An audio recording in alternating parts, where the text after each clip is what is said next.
How's it going, people? And welcome back to the channel, guys, and welcome back to the Tutto Calcio podcast, everybody. Welcome back, man. We have a full panel tonight. We got a full panel. We got 3 special guests, guys, returning as well, a couple as well. So, of course, we got the panelists on here, the Monday panel, but big up to everybody in the chat as well, tuning in. You guys already know, a lot of Roma fans in the chat tonight. You got we got a lot of them already tuning in. You know, they creeping into top 4 and all these little pups come out. Where were you guys like 2 years ago, crashing out of Twitter? All of a sudden, man. But big up to everybody. Make sure to smash that like button, subscribe to the channel if you are new, share the content as always, and go follow all the other guys in the description below as well.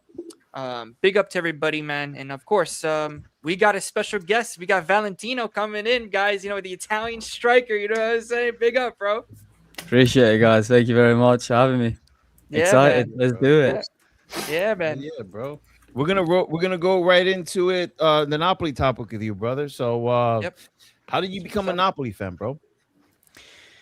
Well, I mean, quite simply, grew up in Naples. Obviously, I was born in England. Grew up in Naples, and I mean, the fan base there, just you can't not help becoming a Napoli fan.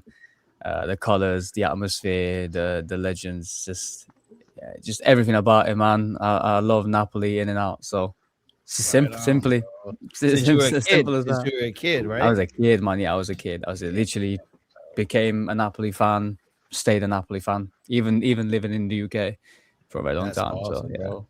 What? Do you have a Prem team, or you just rock Napoli? That's it. Do you know what though? I think it's like with Prem team. I don't have a team, favorite team. I used to rock with Chelsea a little bit, but to be honest, I'm not like that much of a like a diehard fan to really say I'm a fan of them. I just don't mind them. I don't mind Liverpool as well. I don't mind Arsenal. So it's just like I don't really support one team, if that makes sense. Right on, bro. What's your most memorable moment as a Napoli fan from the beginning till today? Your most memorable from the beginning. It's a good question. There's a few of them for sure. I think my most recent one, if I have to pick 2, probably my most recent one was definitely Napoli Cagliari. I went to the stadium.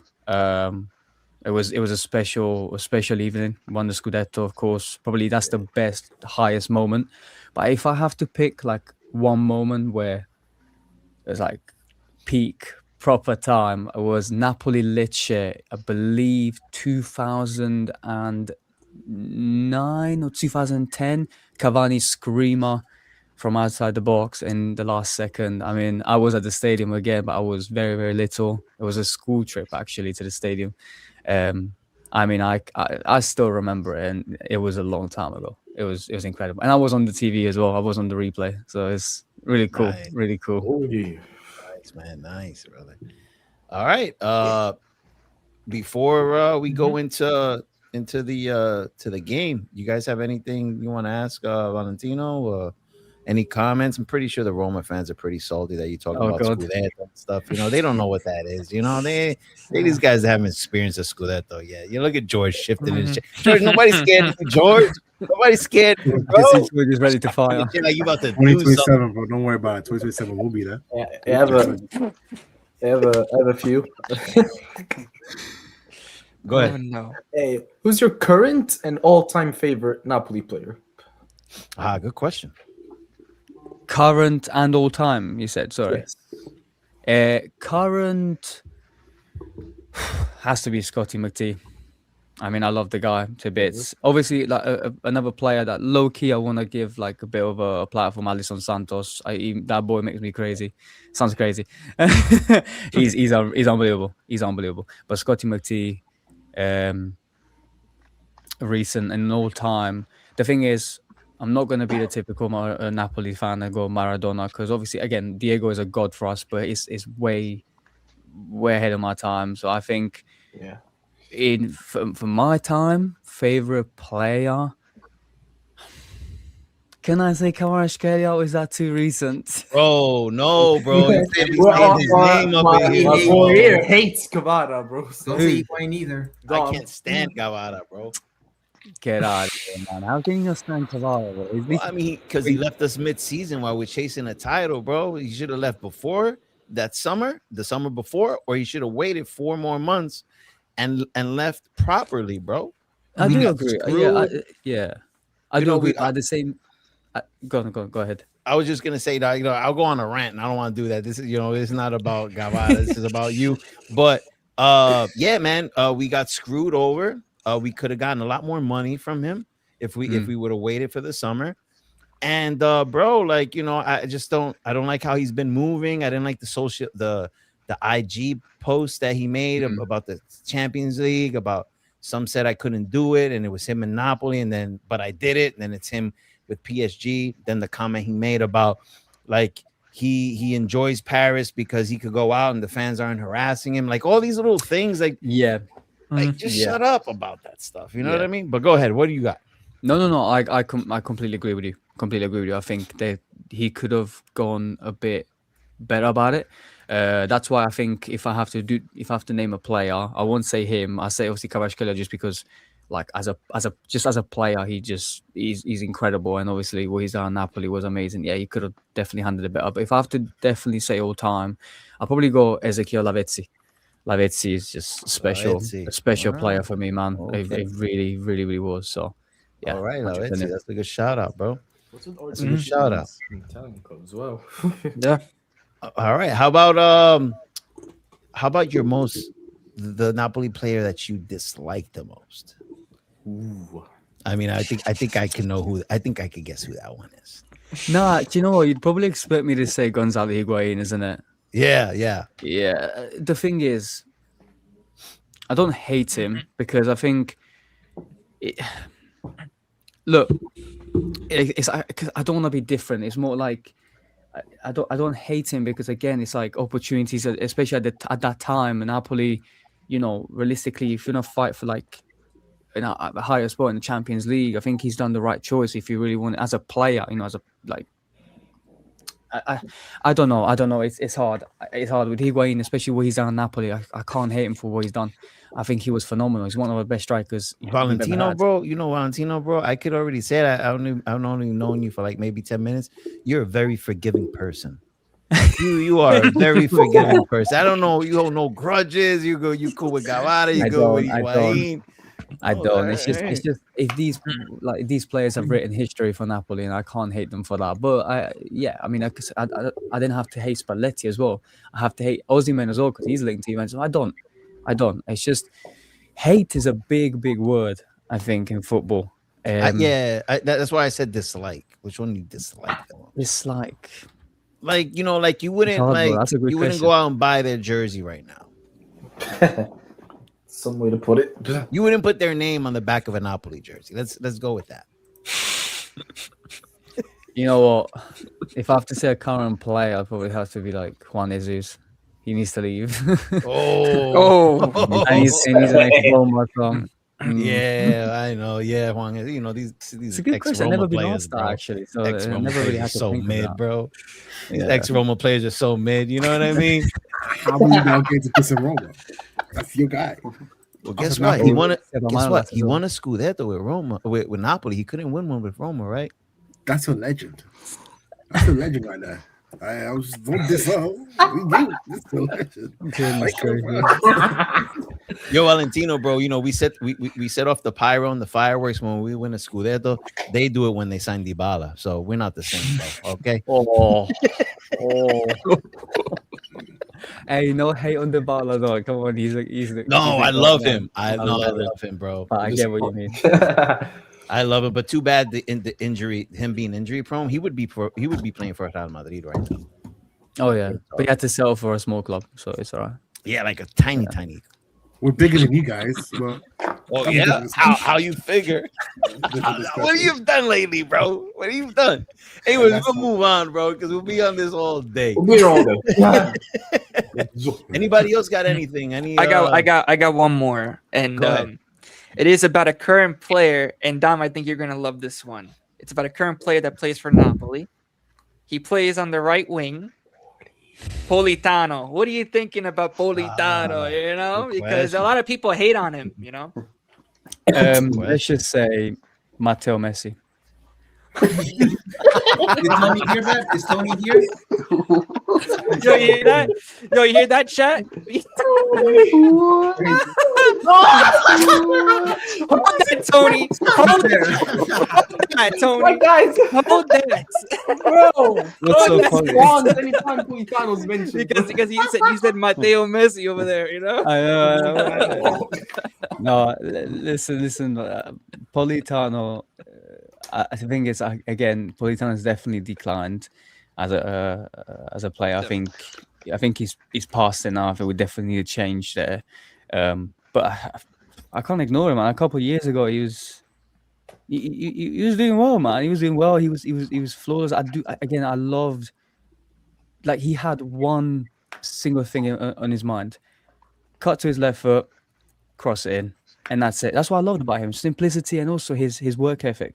His work ethic was it's always been very good, and I've always enjoyed, like, Napoli, for me anyway. What we've lacked is a winger that would drop back and do the defensive work, and I think Politano had that in him compared to some other players. But again, now, yeah, I think we definitely need a change for sure.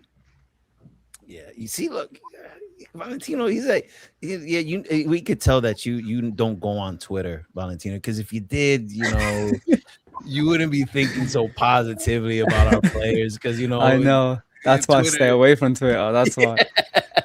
Smart man, bro. Anybody else had any questions for No, I just wanted to say, I don't have a question, but I just wanted to say, like, your stuff comes up on my Instagram all the time. Like, keep up the great work. Thank you, bro. RB? Yeah, I'll be, yeah. Nice one. Nice to meet you. Yeah, thank you very much, bro. Appreciate it. Thank you.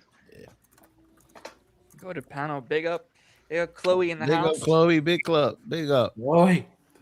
All right. So let's go into the game. Valentino, Napoli, Pisa, away. We were away. How do you think we did? Yeah, I mean, satisfied. I don't think there's really much to go into it. I mean, we did what we had to do. 3-0, secure Champions League. I'm happy, to be honest. And you know what? Like, I mean, without even you asking a question, like, I'm honestly really happy with Napoli's season. Like, I'm really happy. Like, they've done what they had to do with the injuries that we had. Like, I want to talk about it because people don't talk about it enough. Like, the fact that we've had those injuries, that the type of season that we had, I'm gassed. The fact that we've actually finished second, and again, like, it's not like we lost to Pisa and then we're risking it. Like, yeah, at the end we might have, like, hit a curb, but you know what? We did what we had to do, and again, the game against Pisa showed that we were able to do it. I don't know, it's Pisa 20th, but we dominated possession. We were great. Our passes were unbelievable. Yeah, I'm satisfied. Very satisfied. Okay. So let's jump into the good stuff then, since, you know, there's not pretty much anything to say about the game. Do you think it looks like Conte's leaving? Yeah. It's like the Marcio's out there talking about it. You know, we have credible journalists from Napoli saying it. It looks like he's gone. Could you say, after 2 seasons and $200 million invested in the transfer window this past summer, to walk away with a Scudetto and a Supercopa, do you think it was a successful season, unsuccessful, or we did good. Like it was okay in the middle for both seasons under Antonio Conte. Yeah, as a whole. Yeah. Oh, extremely successful. Okay. Very successful. Okay. Garcia came in, did nothing. Mazzarri came back, did nothing. Conte came in with the squad that he had, and I could arguably say the Scudetto winning team that Conte had is nowhere near the level that Spalletti had it. Let's be completely real. For real. Yeah. And he's done it with that team coming into his first season. The second season, he's had probably, I mean, Napoli probably had the biggest obstacles in the Serie A this season with injuries. And he still finished second. And we won the Supercoppa Italiana. Again, that's 2 trophies in the space of a year. Yeah. That's Successful. 1, 2, 3 trophies in 3 years. Yeah. And he secured Champions League. Yeah, Champions League campaign could have been successful, but that's just Antonio Conte in Europe. He's not the best. You know, he doesn't manage it well. But happy. I'm very, very satisfied as a Napoli fan with Conte. So yeah, I wish him well for the future, 100%. Awesome. So now I'm going to play devil's advocate here with you. I'm gonna test your patience here. 40-something injuries. And people forget about the injury crisis we had last season when we lost our whole left side. We had to switch to a completely different formation. Yeah, Conte got it done. Good on him. We invest $200 million in the transfer window. And we suffer over 40 injuries. A lot of these injuries are players that are not known to have prolonged injuries, like the Buongiorno, like the Lobotka, like the Neres. Signing a Luca. He told ADL, I want Luca. Turns out the guy's just a big light post. We had to ship him over there to the park. Lang, he has a dead finger now. He lost the finger. He has the dead pinkies walking around. He's over in Gala. And we could not compete with Inter for the Scudetto after investing $200 million for injuries that only started to occur when Conte came to Napoli. So, do you think that Conte defeated himself with just his training methods that are known to be crazy even before he came to Napoli? Like, he almost ran down Barella. He took like 10 years off of Barella's life when at Inter. Do you think that Conte could have done better if he would have adjusted his training methods? Yeah, absolutely. I mean, I think that's quite like, that's quite like that's common sense. I think in a way, like at the end of the day, if you overwork your players, you're bound to have a lot more injuries, right? He's yeah, I agree with that comment. I mean, Conte is an incredible coach, but yes, he is. He demands a lot of hard work, but again, that also comes from a winning mentality.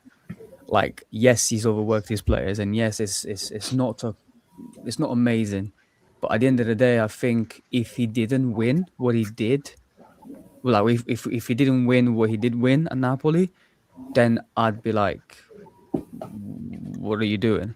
But then at the same time, even with an injured squad throughout the whole second season, we still be able to finish second. But yes, I do completely agree when it comes to the spending money, right? Because obviously at the beginning of the second season, for Conte to stay, we had to spend this amount of money. We got Kevin De Bruyne in, which was obviously it's an incredible name. I was happy to have Kevin De Bruyne, but tactically it didn't make any sense. It's a bit like I am a bit of a positive bird when it comes to Napoli. Like I always gotta get you on Twitter, bro. We gotta get you on Twitter. Maybe not. Maybe it's the best. I'll start hating my own club. Twitter, bro. Well, there's not too much about there's not much I can say. Sorry. Again, yes, Conte just works his players like hard, but it is what it is, yeah, maybe he could slow down his work for the players, but would they have achieved the same thing? We don't know. So, this is how I saw this off of my boy's podcast. He's from Napoli as well. His name is Dom from Napoli Talk, and he explained it this way. He says your team's here, right? Conte arrives, he gets your team up here. But the thing is that the way he gets your team up here isn't sustainable within time, and you could see it start to affect the squad, and it starts dropping. So that's why Conte comes in for 2 years to a club, wins them some silverware, sets a foundation, and bounces. Because his training methods and the way he is so focused on one competition, he preps for a whole entire week for one opponent. When you throw him into multiple competitions, he needs to crash out early at like the Champions League, for example, and the Copa, for example. Yeah.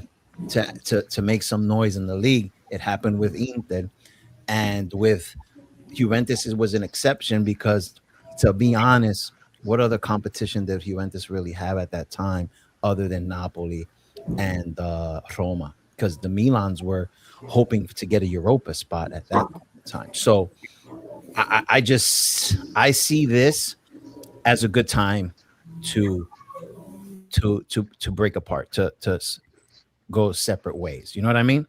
Yeah, absolutely. But you know what? The thing you've done, right? We're having Conte's Napoli here and then slowly declining. I agree. Okay. But guess what? We're in safe hands, my brother. We're in safe hands because as soon as Conte leaves, and yes, everyone's gonna be like, "Oh my god, now Napoli's team's gonna decline." Guess what? Pep Guardiola is coming to Napoli, and it is happening. And I predict it right here, right now. For real. Kevin De Bruyne is gonna bring him to Napoli. Hey, hold on. Say that one more time. Say that one more time. We're gonna zoom in. Say it one more time. Pep Guardiola is coming to SSC Napoli. It's happening in 2027, and we're winning the Champions League. No. Wait.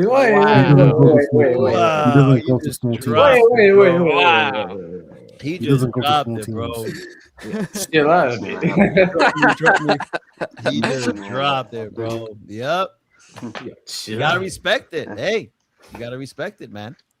Wait, didn't Pep say that he's not going to coach a club again? Yeah, I heard that before, like a while back. What, Pep? Yeah. A club team, Yeah, I mean, he's going to manage another team in England. I think if he... And then... Huh? You said club, I believe. About like manage another club. You thinking like he's going to manage like another national team? Yeah, I think that's what he wants. Like, yeah. Next one up will be a national. Well, I team, did hear about his links to Italy anyway. Yeah. So, which I still don't mind, but so if we don't land Pep, who do you think we realistically land? To be honest, I honestly, because obviously Conte, I think I found out today about Conte leaving anyway. So again, I'm not really too sure. I mean, I know Maresca's out of the job, but I think he's gonna go and manage City. I think Maresca could have been okay, but maybe Sarri or I don't know. I don't know who's gonna come in. To be honest, I don't really have any. I would have loved Klopp as well. Why not? Right? Why not? Just I want a top manager because that can do in Europe as well. Like, I'm glad that we had Spalletti, we had Conte, we even had Ancelotti at one point. But at the same time, I want a manager that can also get us a bit further in the Champions League. I want to do well in the Champions League. That's what I want to do as a Napoli fan. But at the same time, keep that level in the Serie A. So I don't know who's going to be that guy, to be honest. Do you care if it's more of a defensive, pragmatic type coach, or do you want attacking, sexy football back in Napoli, like that 4-3-3 that we used to rock back in the day? Yeah, with Spalletti. Yeah, but it obviously depends on the players as well, like that we have. I think if if you think about look at the players that we had in 22 with that sexy attacking team, like every player were able to adapt under that. I mean, do we have the players to do that now? It's a bit more difficult. We can. It really depends. But yeah, I definitely would love that 4-3-3 Napoli back. I mean, that was probably probably the best Napoli I've seen. But again, even with defensively, I don't mind it as long as they can gel together well. Yeah. For me, that's what's most important. Same. I'm gonna the panel could. But we do need to fix. I do agree. We do need to fix the defense. It's very weak at the moment. Yeah.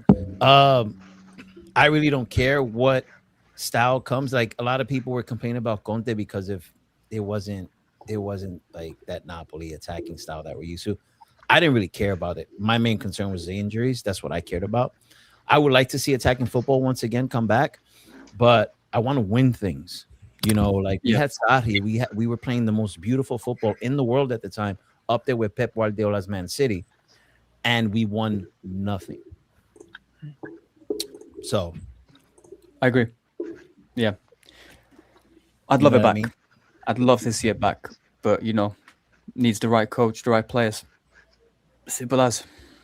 No one thought Spalletti was going to do it like that with those players. We signed Kvaratskhelia. Who was that? Mm-hmm. And then it's just look what happened. So it really, who is that? Who is that guy? I don't know. I already forgot him. That's the only thing I disagree with you. It's the only thing. What exactly? About the Kvaratskhelia hate. Stop hating on my boy. I mean, check this out, bro. Like, if I'm with a chick, right? If I got a girlfriend and she leaves me like mid-relationship, bro, and like just bounces on me because things got a little bit rough, like I'm not gonna be cheering her with her new boyfriend when I see them on Instagram and on TV. You know what I mean? That's just not me. Okay.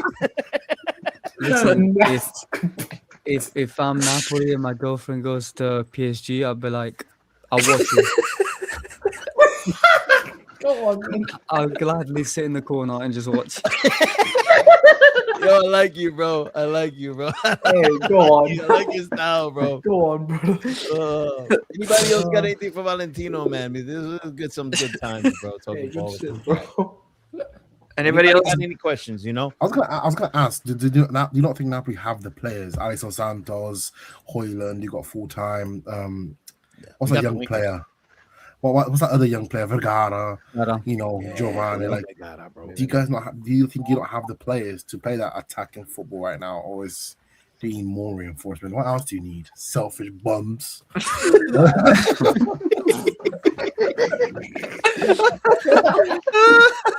Oh my god. We might need like Donio Malen to actually. No, I'm joking. I'll never take him. I'll never take him. You don't like him? No. It's just George makes me hate him. Oh yeah. Hey, MVP, bro. Malen's a good player. He's a good player. No, the thing is, look, I think we can play attacking football, especially Alisson Santos, because he is very attacking minded. He wants to go one on one. Vergara is also very energetic, but again, I think it's like these players need to develop a little bit more. And when we used to play with Aussie men, is nowhere near on the level of Højlund. Like Højlund is not really. I'm not the best fan. So I just saw this comment. Would you like Sergio Conceição? Do you know what? He's a good player. I wouldn't mind him. He's quick. He's an attacking player. I would like him there. Yeah, why not? No, the coach. Shit, sorry, my bad. I was like, oh, good. Sergio Conceição. I was like, wait, isn't he retired? When do you come back to playing? My bad. I'm really bad with names. I don't really know who that is. I'm sorry. The one that Milan. The one that managed Milan and last Porto. season. Yeah. Oh, yes, that Conceição. Yeah, I don't mind. Why not? Like I said, with managers, I literally don't mind who comes in. But to finish that sentence, I mean, listen, like, we signed Højlund, but to be honest, like, I'm not the best fan. I'm not the biggest fan. So You're not the biggest fan of Højlund. Oh, not really. Hey, I mean, I understand. I get it. I think I'm gonna gamble on Højlund. This is why I'm gonna gamble on it. Højlund showed up towards the tail end of the transfer window. Basically, you have the keys to the striker position. Lukaku went out preseason, and then we had the giraffe Luka, like doing absolutely nothing, right? So Højlund had to adjust to Conte's demands as a striker. Hold up play, boxing out, botting up, back to the goal. And he did pretty well, especially when you saw him out there with KDB. Remember that famous Champions League goal? Anguissa to KDB, to Anguissa to KDB to Højlund, and that was just remarkable. I think that Højlund, also not having a proper backup, was just out there. If you see, he's out there for like extended periods of time in the game. Like he doesn't come off the 60th, the 70th because we have a suitable backup striker. So I think that Højlund, learning everything Conte taught him, we get in more of an attacking style manager. He has those tools already in his toolbox that Conte taught him. And if we could get, because Højlund's explosive, he could run through those passing lanes. You know, he's a striker that could seek out the open guy, the open winger, his whole, you know what I'm saying? So I think we spent a lot of money for him. How much was it, like 55 or something like that? So it's a gamble, but I still got to give him some time. Like I'm not gonna judge him yet. You know what I mean? Maybe, I completely agree. Maybe I was a bit too harsh. I think it's true that the reason why I didn't like is I think he has a lot more potential than doing the Lukaku role, which Conte basically taught him under. Wow. So, but again, even him doing that role, which wasn't even his original role, he's done it pretty well. So it is true. I'll probably take it back, but that's the thing. I think if we're able to get a more attacking coach and then have Højlund's potential next season, then that's probably where I can make my mind up and say he's a good striker or not. But compared to like what George said, but compared to what we had before with a Victor Osimhen, it can't be compared. Nah, man, that guy was so good. No, that guy was so good, bro. Like, you know how like you have nothing against Gavara? I don't have anything against Victor Osimhen, bro. Oh no, yeah. I mean, in my eyes, he didn't do anything really that bad. No. Everybody, we were in the wrong. The club was in the wrong. Oh, that TikTok thing was disgusting, bro. Like that's so unprofessional, bro. You don't even have like a small club like Atalanta doing that, bro. And we're big club, we're a bigger club. We don't even have Roma doing that type of stuff, and we're gonna do that. You expect that from like Atalanta, bro. You couldn't beat that small club last time, so yeah, we move. Oh, whatever. Okay, well, you at the table right now, bro. Calm down, pipe down over there, Atalanta, my friend. Free Palladino, bro. You're torturing my manager from Napoli, bro. Stop it already. Also, what do you think about Palladino, Valentino? Yeah, he's all right. Would you take him at Napoli? Yeah, no? Why not? I don't know. I don't think, honestly, I don't. To be honest, someone like Palladino, I don't think he would be suitable for Napoli anyway. I don't think he's a high name. I don't think he's a well enough. I think he's decent, but yeah, I'm not fussed really. Honestly, when it comes to managers, I'm not fussed as long as they can gel with players, because we've seen it before. Like we've seen Ancelotti come at Napoli. He's one of the best, if not the best manager. No, not of all time, but he's one of the best of all time. He's done it at Real Madrid.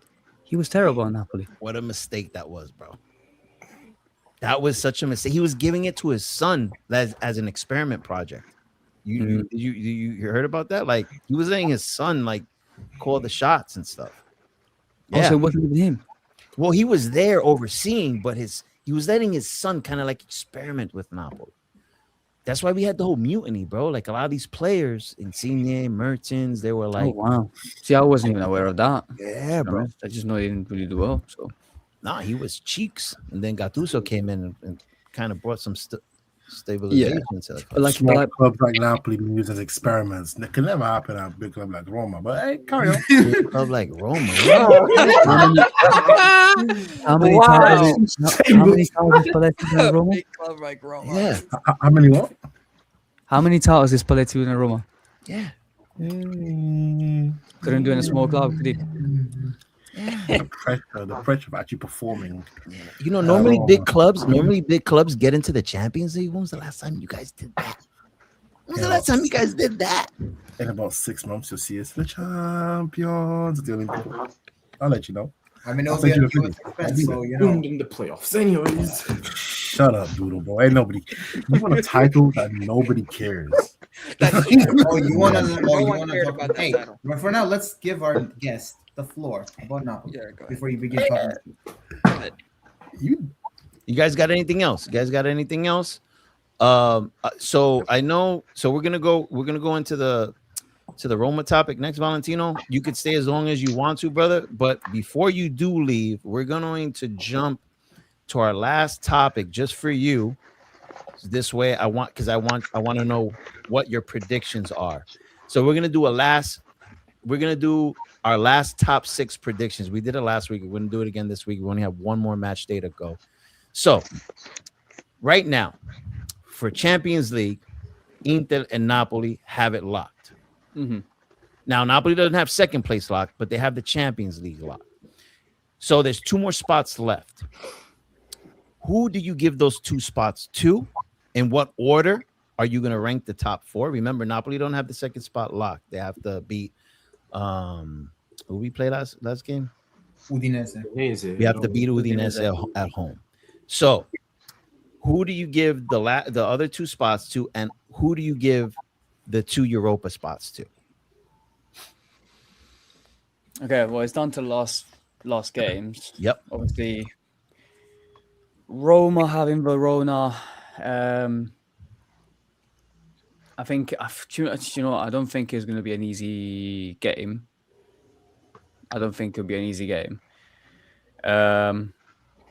Obviously, you got Como up there as well. Como been dangerous. I think Como deserve Europe.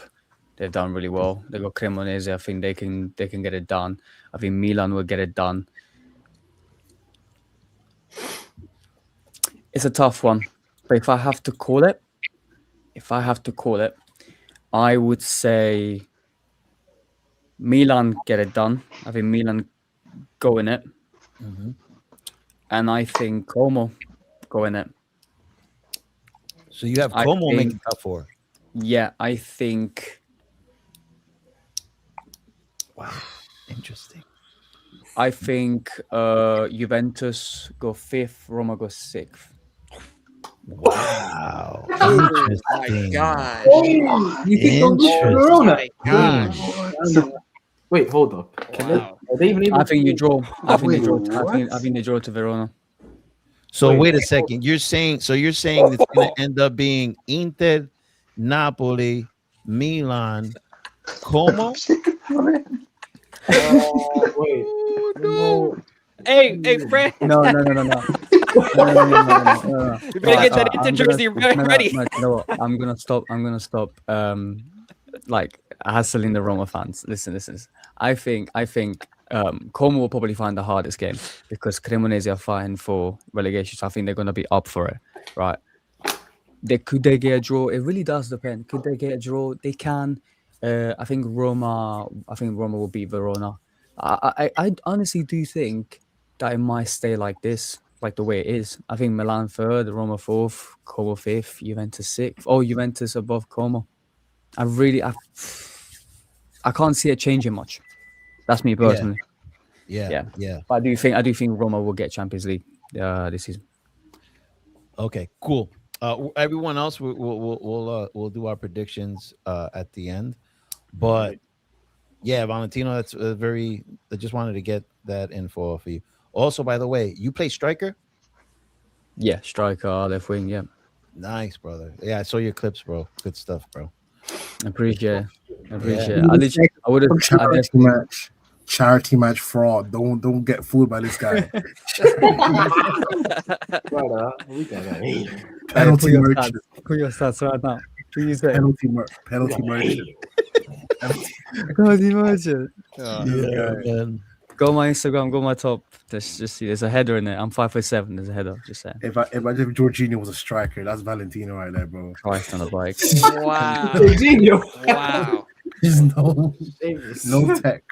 No tech. Oh, 12 man. yards out. Slots it George, in every. George, it's all right though. It's all right though, because when I score the penalty, I come off and you be having my bench warmed. Yeah. So and I can't. I come on because we're losing. Like they need to show levels. That's why I come on, bro. This guy. That's fantastic. Yo, George be talking so much smack, bro. I love it. I love it. It's so hard. It's every time with it, man. It's amazing. Yeah, bro. All right, we're gonna go into Roma, right? Or you guys got anything? Chat. You guys got anything for Valentino? Panel. Anything for Valentino? Comments, questions, anything? Also follow him on Instagram.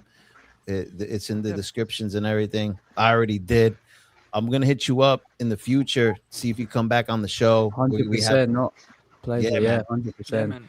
We're gonna honestly, if it wasn't 3:30 in the morning, I would have obviously stayed a lot longer. Just no worries, bro. Thank you for coming by. Appreciate you guys. No, thank you so much. It's man. been a lot of fun. Great to have you on, bro. Great to have you on, It was a man. pleasure to meet you. Love you guys. Thank you very much. Good to meet you guys. Forza Napoli, bro. Forza Napoli. Same. That's right. That's right. You heard that, right? You bum, George. You bum. Bum, Roma. Who do you think you are? You guys, bro. All right, don't worry. Nobody, man. When we finish second this season, just letting you guys know when we do. Way. Okay, whatever you say, sweetheart. I think is it removed from stage? I never used this. Oh yeah. Yeah. Hold on, I got got you. I got you there. got You it? know, yeah. Oh yeah, there you go. Wrong guy.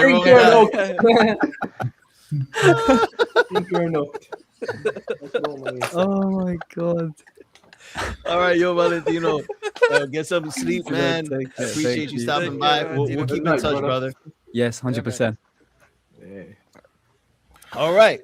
Now, let's move into Roma. Kekula time. We have a special guest in the house. Brother, introduce yourself to the chat. Well, the chat already knows him. He's always in there active, bro.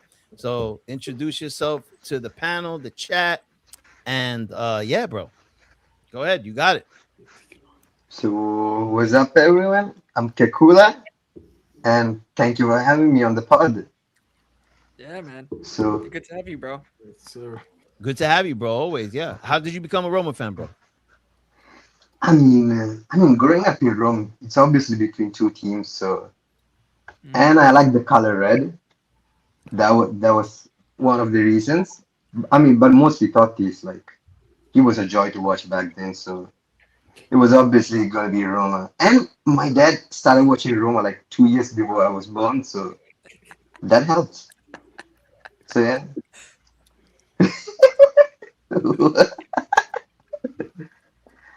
Right on, bro. But, We got some Juventus slander in here. Why you took the floor? So Gio's definitely getting cooked. We have the right now. We're marinating it in tomato sauce. We got the grill heating up. He's gonna be getting real cooked this week. Yeah. Okay. All right, bro. Yo, Kekula, right? I pronounce it right? yeah, that's Kekula, good. bro. What is your most memorable time as a Roma fan? I mean, Like that moment that just stands out, bro. I mean, there's obviously the two Coppa wins that we had like in the 2000s. But I mean, I don't remember much about them, so I can't say they're memorable. Yeah. Then there's obviously the 2018, the Barca game.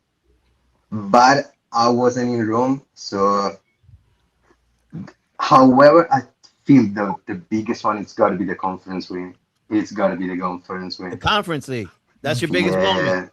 Damn. I'm glad I'm not a Roma fan. That was my most moment. I was in the city. I got to celebrate it with everyone, so it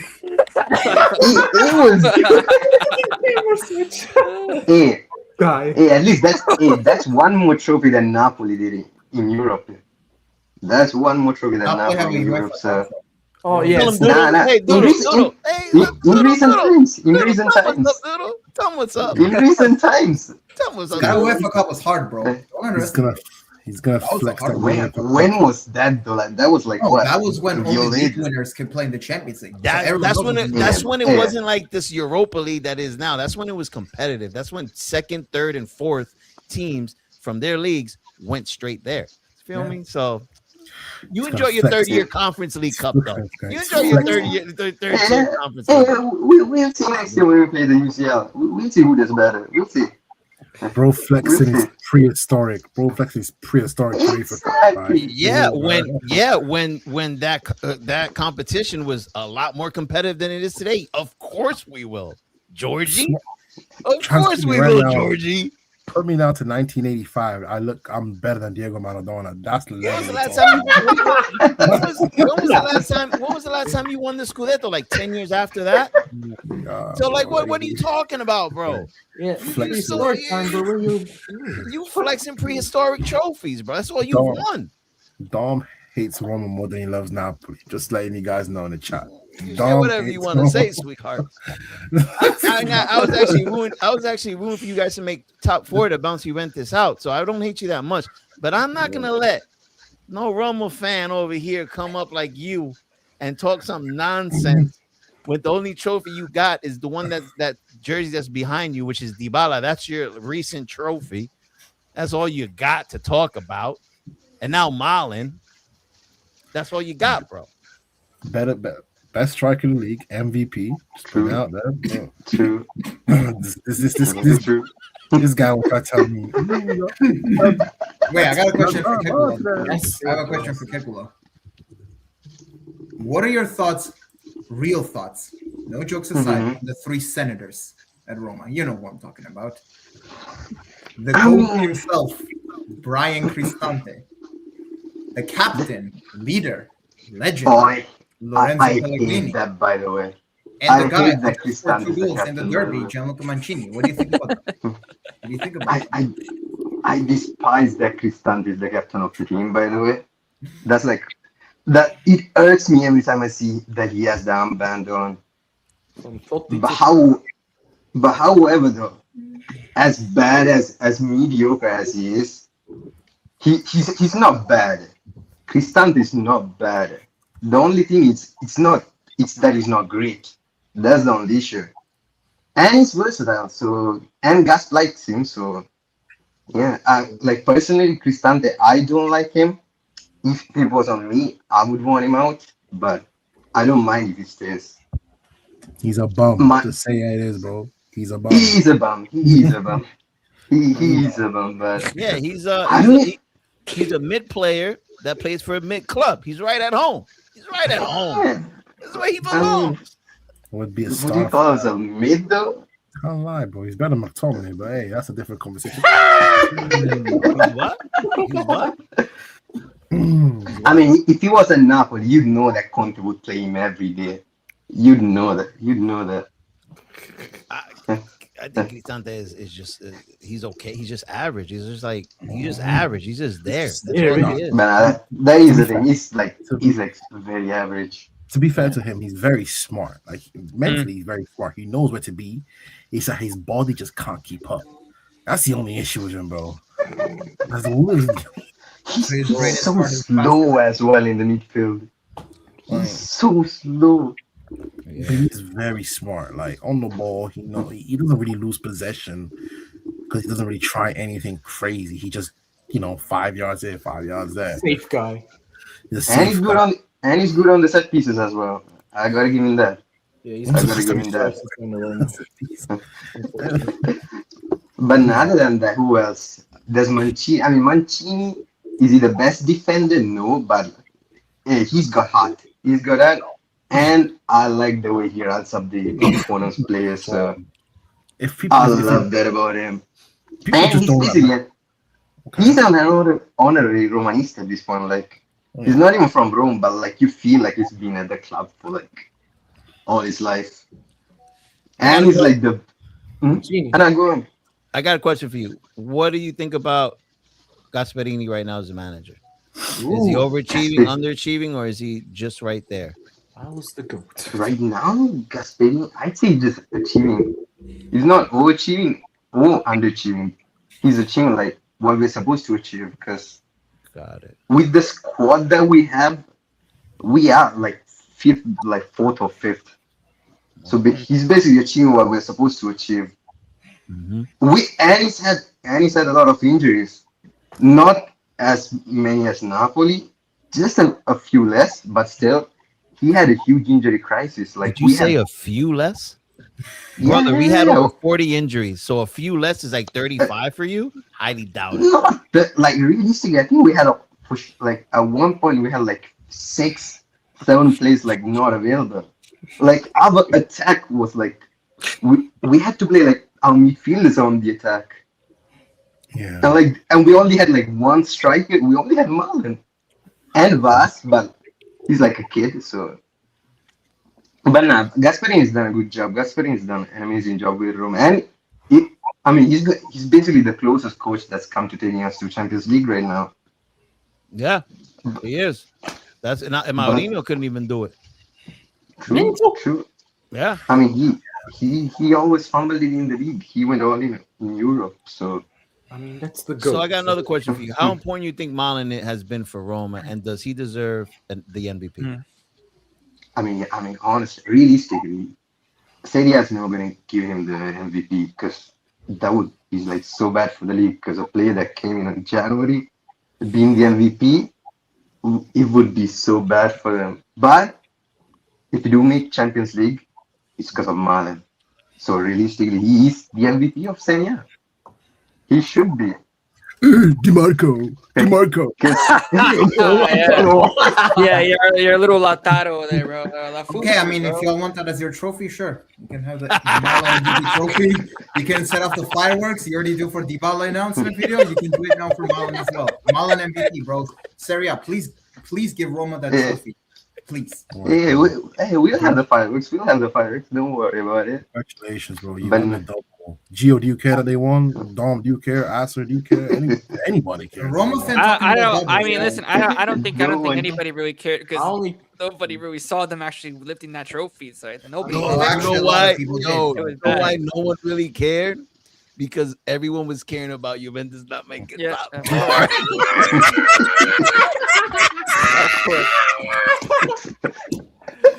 Your bums went to third, from third to sixth, bro. Listen. Talk about Roma. Talk about us. We'll get to Roma, bro. We'll get to you. We'll get to you. Gio's time is coming. Talk about it. Don't worry, George. Yeah, we have one segment for you. Get rid of ourselves. No, but I hope y'all make top 4 though. I need y'all to make top 4. I need these bumps. Of course. You know, all right. Imagine ending up on 6. No time MVP. Guys, check this out. Check this out. You guys have any questions or comments before we go into the breakdown of the match, the derby? Yeah, okay. I'm gonna ask the same question I did Valentino. Who's your all-time and current favorite player? I mean, all time it's Totti, obviously. Yeah, I figured. It's always been him. But right now, I mean, it was Dybala for a while when he joined. I mean, because it was like such a joy to watch.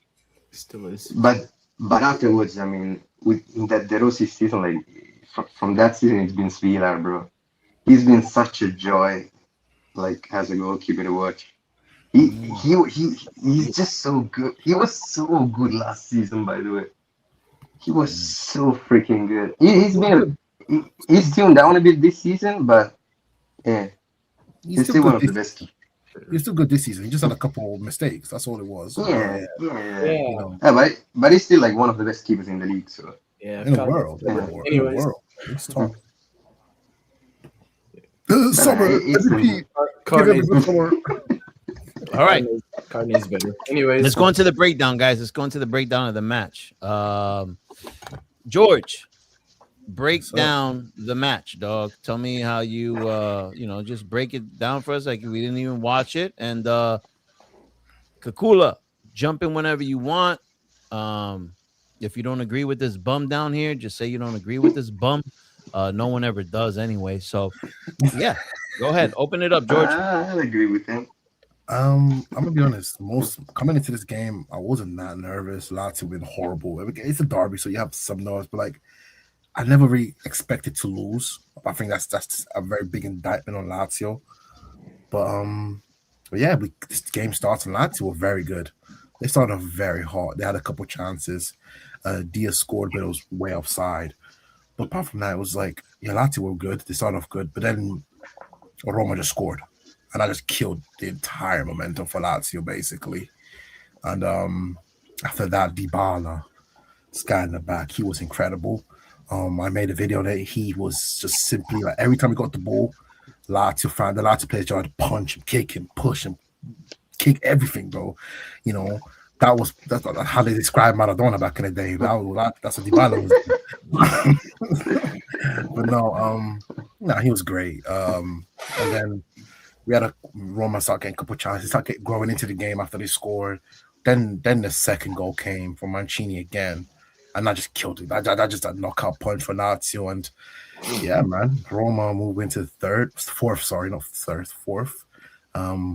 The bombs of Turin, which most of their fans ain't even from Turin, but hey, that's a different question.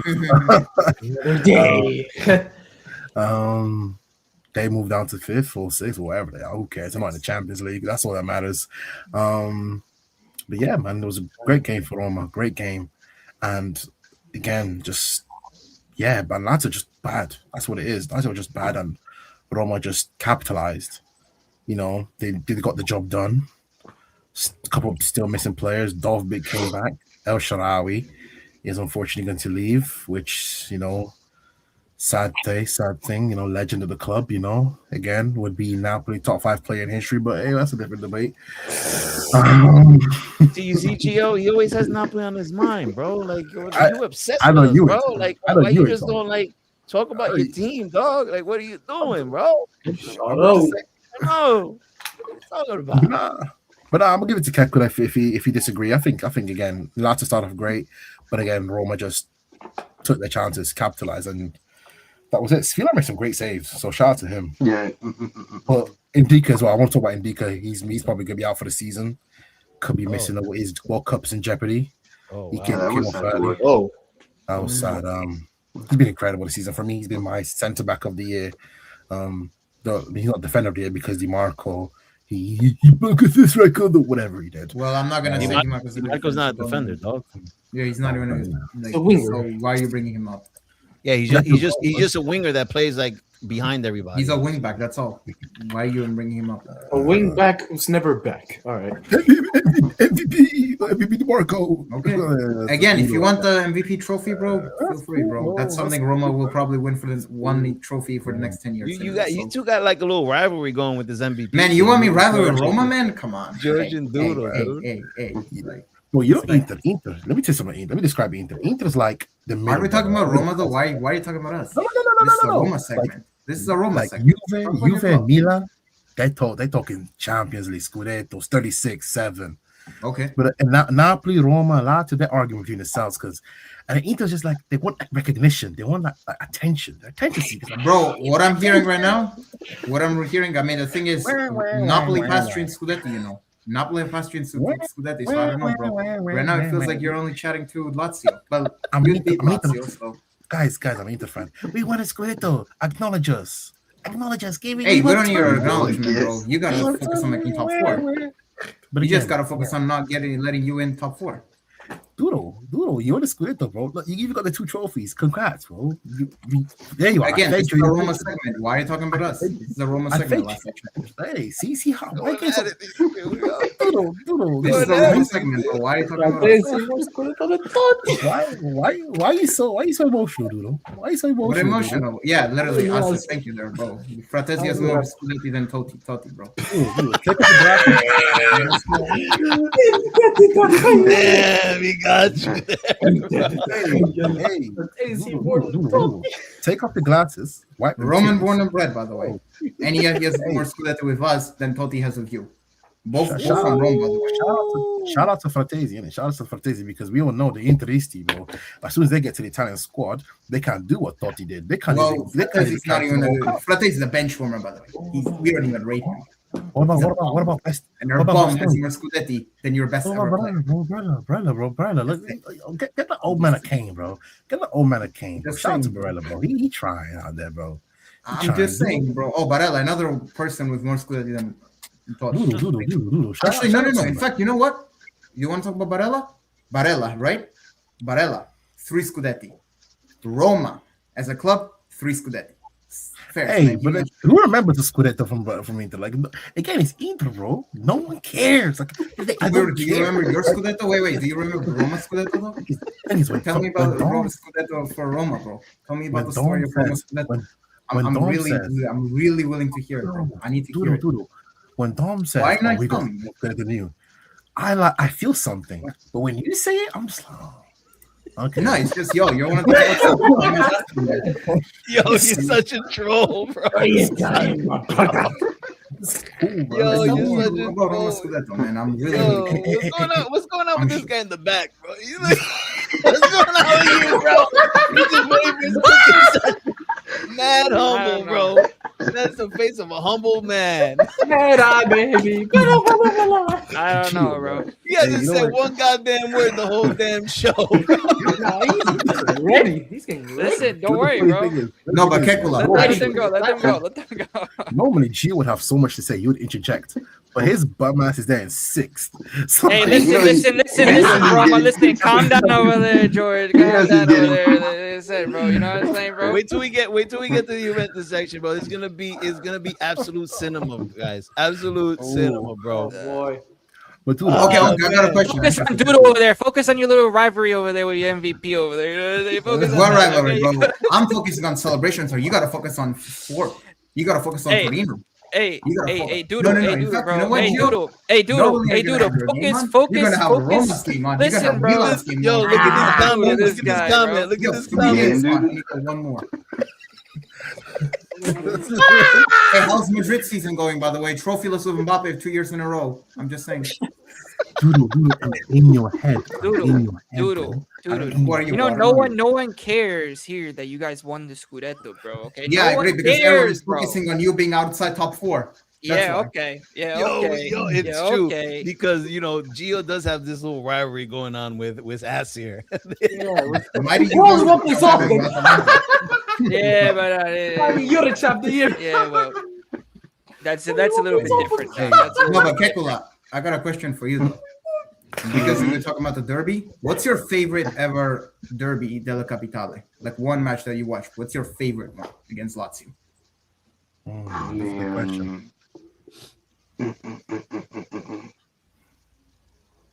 I obviously love the one with De Rossi as the coach.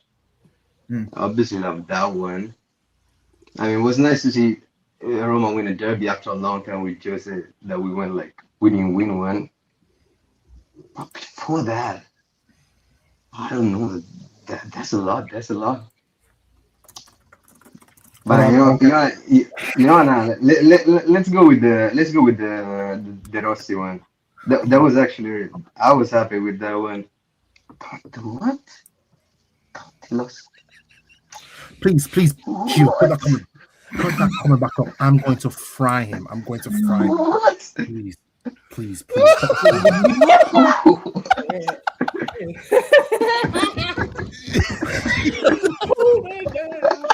We're still marinating, by the way. We haven't even got into the dish. Oh, you don't care? Okay, well, you'll care soon. Can someone put Gio, did you say you didn't care, bro?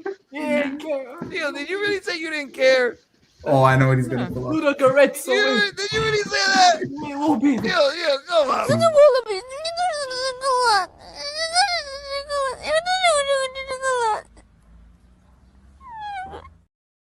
Care. You fucking care, bro. Can someone put that Totti comment back up, please? Put it up. Can someone put the Totti comment up? Oh yeah, this one. Hold on. Totti got injured in that World Cup, came back, and was player of the tournament, putting it out there in that same World Cup. So, before 2006. Oh, man. Player of the tournament. Stupid. Player of the tournament. Okay. Right. No, team of the tournament. Guys, we're gonna get back on topics. All right. So, basically, anything Roma wants to add on the Derby? But no, Anything on the Roma topic? Top four. How you guys feel? You guys think you got top four locked? You think you think you sitting there and you ain't moving? Yeah, we have to at this point. We have to. No, because we have to be Verona. We have to be Verona. I don't want to see Roma play another year in UEL as well. We in the form we are right now, we have to be Verona. It's like there's no way we lose to them. So you guys are known to bottle top four at the end of the season. It happened last season. You gave it to Juve. No, we didn't. We didn't bottle it. We didn't bottle it. One of Juve's old players gave them a penalty, so give to them a penalty last You season. lost that game. You guys lost that game. To be fair, we never had it in our control in the first place. Top four. We never had it. You guys just had to win. You guys just had to win your last set of matches, and you guys would have made top four, and you guys didn't. Yeah, you lost to us. You weren't even expecting to make it to Europe last season. That's how wet last season was. Ranieri did a miracle. And we would have made it if not for that. No. The miracle was. What? Yeah, no, he did perform a miracle. Granted, I'm just staying on the topic that you guys bottled top four last season, and you let Juventus in. So, are you guys gonna be haunted by the same mistake this time around? Because you control your own destiny. That's true. But if you lose and Juventus wins, they take that top four position, don't they? No, even True. Have the head-to-head for them. So Como has to, I think. Tie or lose. A lot of things. Okay, yeah. So you need Roma and Como to drop points for you guys to get that first spot. Como they needed either tie or lose, and if we win, we go on off of head to head because we have the head to head against them. And then if Roma wins, that's it. It's Como? You guys lose. I said Como has to draw or lose. Oh yeah. And Roma have to lose. Roma have to draw or lose. So they both have to draw or lose for you to make top four. Yep. We have to win. We have to win. And you have to win. So do your bit. So I mean, is Roma gonna lock in and seal the deal? Do you guys believe it? Real quick, say yes or no. Yeah. Yes.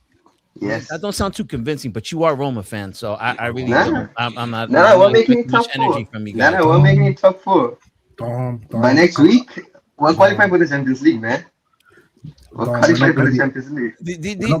Yo, Gio, RB, Doodle, Asir. When I asked him that question, did you see the energy? No, he was a bit shaky. He was a bit unsure. Like I said, hey, because listen, they don't want to feel the same energy, Dom. They don't want to be like me, standing out and stuff like that, and actually, repping. They want to be hiding in their little caves, bro.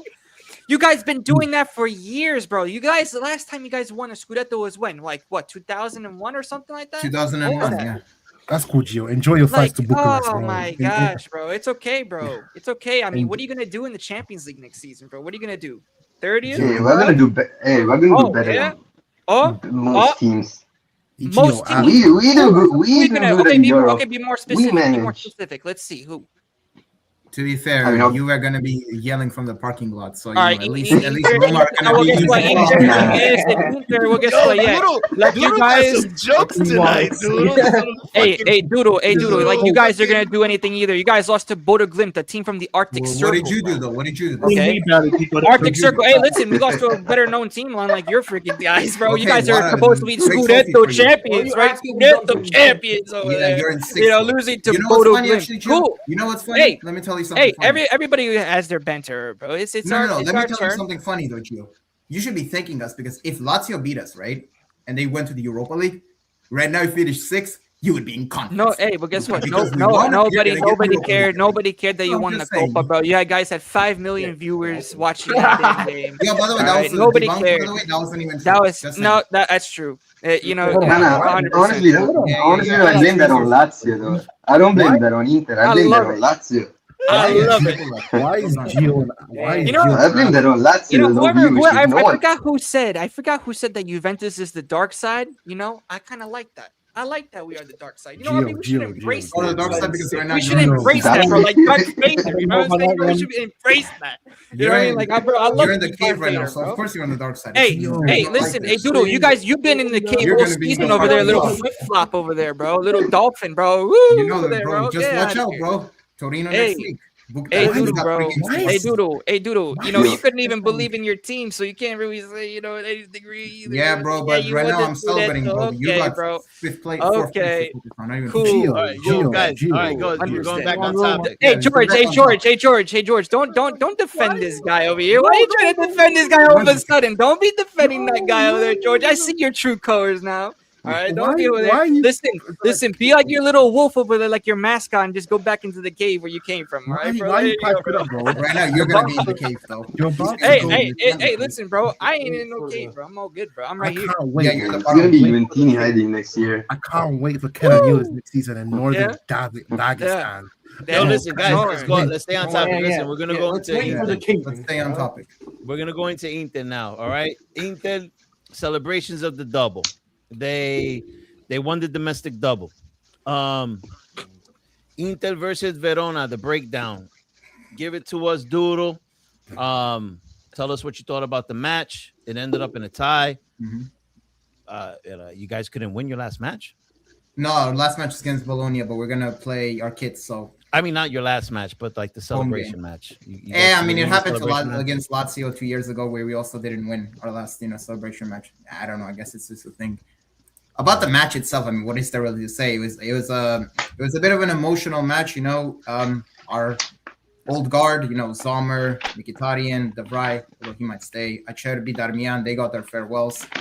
That was probably, at least for 4 of them, I would imagine that was their final time at the San Siro for Inter. So all of them contributed, throughout their time here. Sommer this season, of course, has been absolutely awful, but we'll never forget his efforts for us in the Scudetto season when we won their 2nd star. And of course, last season, up until the final, he was a big part for us in the Champions League. Mkhitaryan as well. I've clowned on him for 2 years now, but for a free signing from Roma, he was he brought that experience. He brought that winning mentality. He really helped the team. I'm thankful to him as well. Darmian, I'll always love him. These are kind of the players you always need on your team. Players that will come in, do their job, always give their best, no matter what. For 1 million, we got him from. I'll always remember those 2 goals against Cagliari and Verona when we won the Scudetto under Conte, which got us over the line. And Acerbi as well. I mean, old man. When we got him, everyone was pessimistic. We missed out on Bremer that summer. We didn't get a center back. So it was like, oh, the hell, we're getting, old man Acerbi here. But since then, man, he's clutched up for us. I'll never forget the goal against Barcelona. I'll never forget the goal against Milan when we eventually won the league. And De Vrij has been here since 2018, since we had Spalletti. So he's been here for a long time. And I'm actually very happy if he does stay one more season, as a backup. So I'm really thankful to them. And as for the rest of the team, I mean, they all did, we didn't really take the game seriously. We didn't really play well, but it was fine. It was all about the celebrations. We just waited for the full-time whistle. And once it blew, once we got the party going, it was just beautiful. After last season, after how everything went, Inzaghi leaves. We have, some changes in the team. Kiwu comes in. And right here, a year later, we're sitting with a double. Was it a perfect season? No. The Champions League was a disappointment. We do definitely, still need to improve when it comes to big games, against, Milan, against Juve, Napoli, etc. That definitely needs to be improved on. The summer market now, we have to, replace the old guard that is leaving. We have to bring in new players. But I am hopeful for the future, though. I think right now with Marotta, getting, being serious, I hope that we actually get good investment this time so, we can keep this up. And the celebrations themselves were very beautiful. You know, everyone at the Duomo, it was really, really nice. I actually enjoyed this parade, watching this parade even more than 2 years ago, funnily enough, you know, because, you know, as great as that one was, and, you know, winning the second star in front of Milan, in front of their fans especially, was satisfying. This season felt like, you know, kind of like a redemption, not full redemption, because, you know, the Champions League, that's, you know, I don't need to speak much on that one, but, you know, winning the Serie A, winning the Coppa Italia, winning a double. Yeah, very, very good. I'm very, very happy. And hopefully we keep this up. Hopefully next season, more trophies, more happiness comes our way. But yeah, that's really all I have to say. I have a question for you. So, you know, I'm getting the vibe that the 21st felt a lot more impactful than the 20th. Is that because you have a cardboard trophy that you took from Juventus for cheating? Cardboard. Nah, I mean, me personally, I always say for me, I've seen 3 Scudetti, right? For me personally, I always say the number 19 was, you know, the happiest, because, you know, growing up, seeing how we were pretty in the banter era, seeing Juventus win every single year, winning our first Scudetto in a decade, that felt like very, very special. Unfortunately, it was during COVID, so we didn't get the proper celebrations that year. But between these two, I don't know if I rank this above the 20th, because, you know, that's the second star. You win it against Milan as well. That's different. But this one felt special anyway. It's a double. And, you know, after last year, myself included, you know, many of us didn't think that we would, you know, win it this year. You know, it felt like maybe we would be able to challenge, but it felt like, is Key really going to be the guy that gets it done? I mean, he only coached 13 games at Parma prior to coming. Like, yeah, we love him. He's one of us. He played for us. But, you know, there was a lot of valid skepticism around that. But, you know, as it says, you know, the season was not easy. It was not straightforward. Again, for me, out of the 3 that I've seen, Inter was definitely the weakest this season compared to other 2 seasons. I think everyone can agree, you know, other 2 seasons we were by far and convincingly the best team. Not that we weren't this season, but, you know, this season there's a bit of, you know, caveats if you want to throw them around. I've heard them many times. But it's still a domestic double. Regardless, you can't really take that away. I'm really happy about that. Milan prosecutors can't take that away. What are the caveats again? You know, the courts technically can take it away. You know, actually, what are the caveats again? The specific ones, you know. Well, you know, big game in Bologna. That's the caveat. But hey, all right. That was nice. The celebrations were great. And you know, while we're celebrating, you know, by the way, I gotta say, congratulations to Napoli on making top 4. Well done. You know, despite the injuries. Congratulations on Milan. Not that they haven't made it yet, but you know, they're almost there. They retained their spot in top 4. They just got one more game. Congratulations to Roma for winning their derby. They're in 4th. They got one more job to do. And congratulations to Como, because they are gonna get Europe. What a great season. So, you know, congratulations to all those 4 teams. Did I leave anyone out? I don't think. Right? I didn't leave anyone out. Right? Hey, Atalanta made Europe. Oh, yeah, Atalanta. Congratulations as well. You made Europe as well. Yeah, the long season. So, happy for you guys.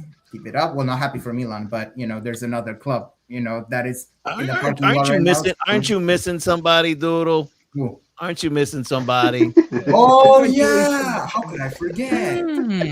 How could I forget? My bad, bro. I forgot. I completely forgot about Juventus. You know, where are they in the table again, Dom? I forgot. Can you check? 6. Yeah, because I need to, when I'm going on my phone, you know, when I check the Serie A table, I have to accept cookies to see, you know, Juventus's position in the table. So, you know, it's just let them talk. It's okay. But yeah, that's all I have it's to okay. The little baby's finally speaking though. It's all good, bro. The little baby's here in the parking lot. I can't hear you. In the parking lot. What parking lot, bro? You guys are all in the Duomo side. You know what I mean? Nobody can hear you from over there, bro. Hello, I can't hear you, bro. You know what I'm saying? Yep. Go ahead.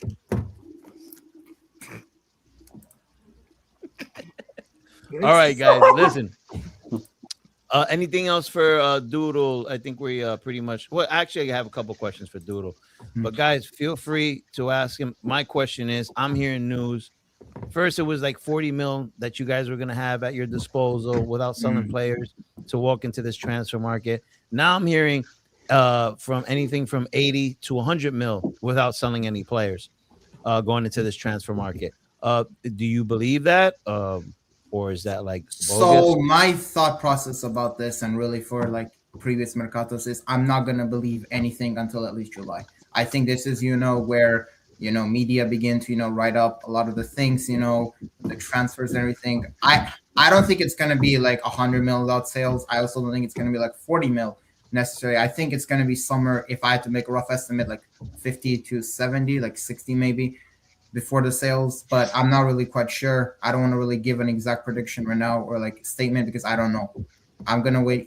I think it's best to wait for July to see. Once the market truly does open, after the World Cup, then I think we can, reassess the squad and hopefully make the right signings that we need to make, to go again next year. But right now, I personally I'm not really paying too much attention to all these transfer news because I just don't think, I'm taking them as a grain of salt. Really, that's the Got it.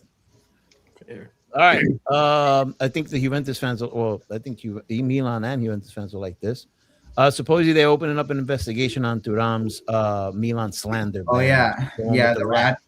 Yeah, yeah. Supposedly they're gonna do an investigation with that.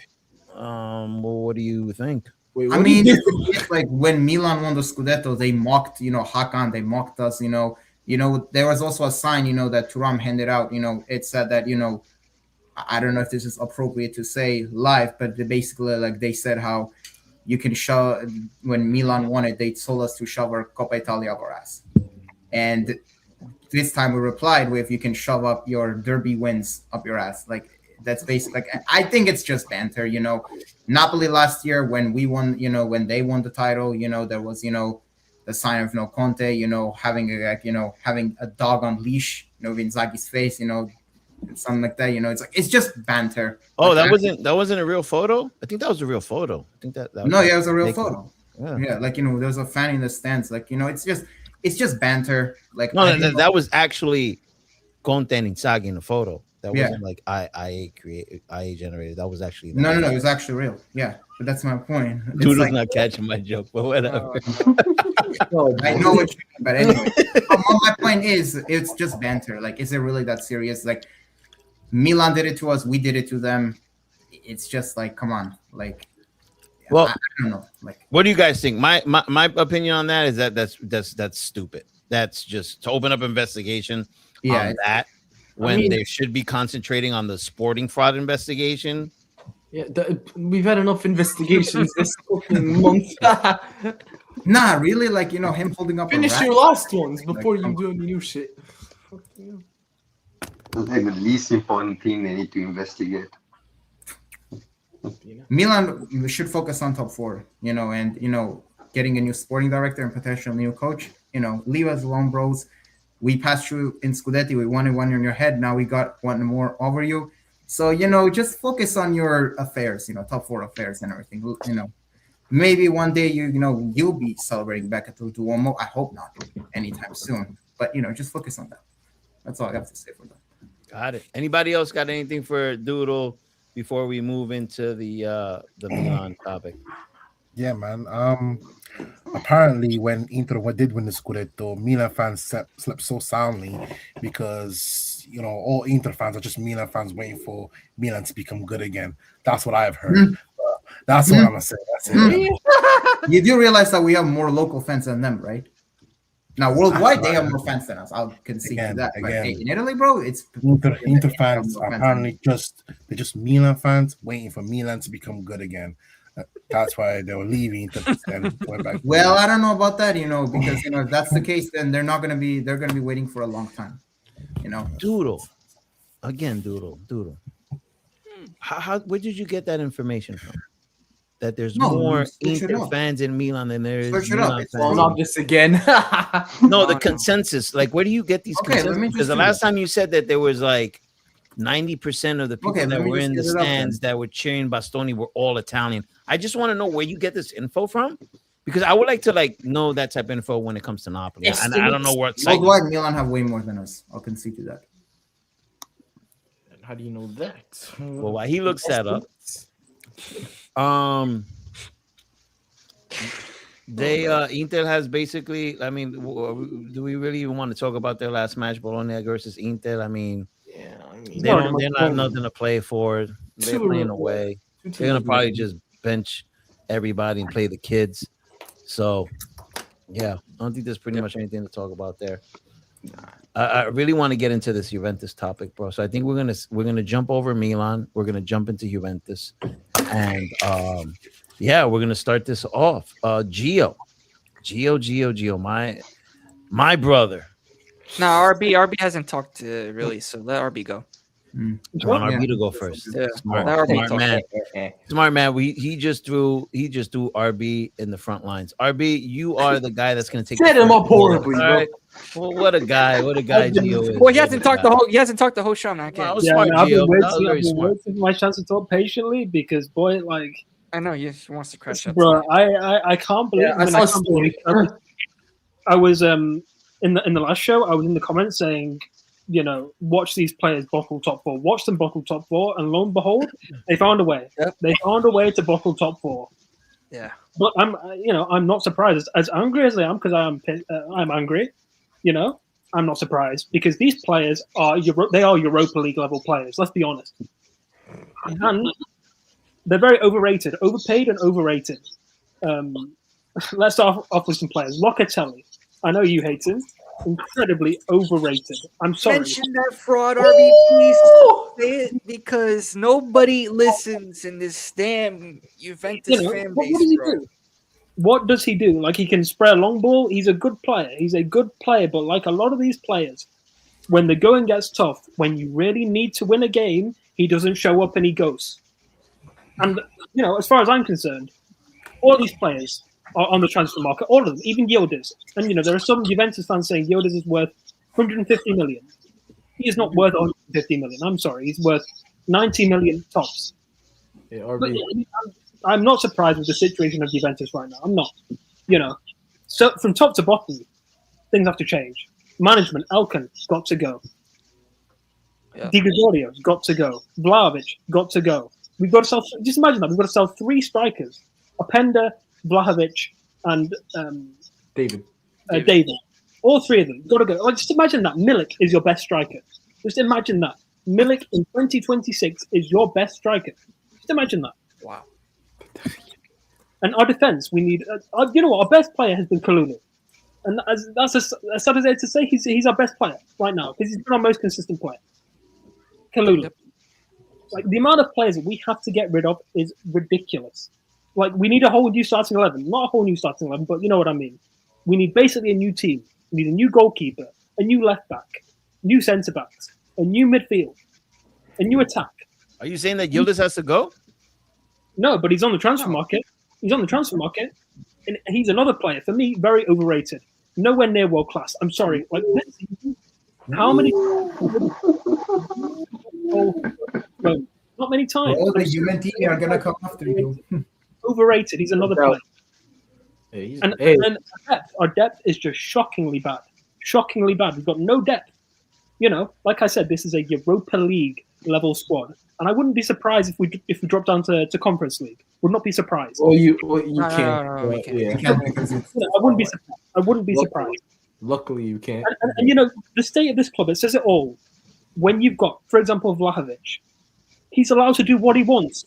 The management is allowing Vlahovic to control the club in the sense that, he can ask for whatever he wants, and they're going to give it to him. At this point, I don't care. Give him what he wants. Give Vlahovic what he wants. Renew Bremer, renew Thuram, renew Locatelli. I don't care because as far as I'm concerned, if we don't get Champions League, and we won't, we're finished. I'm sorry, I don't see a way back for us.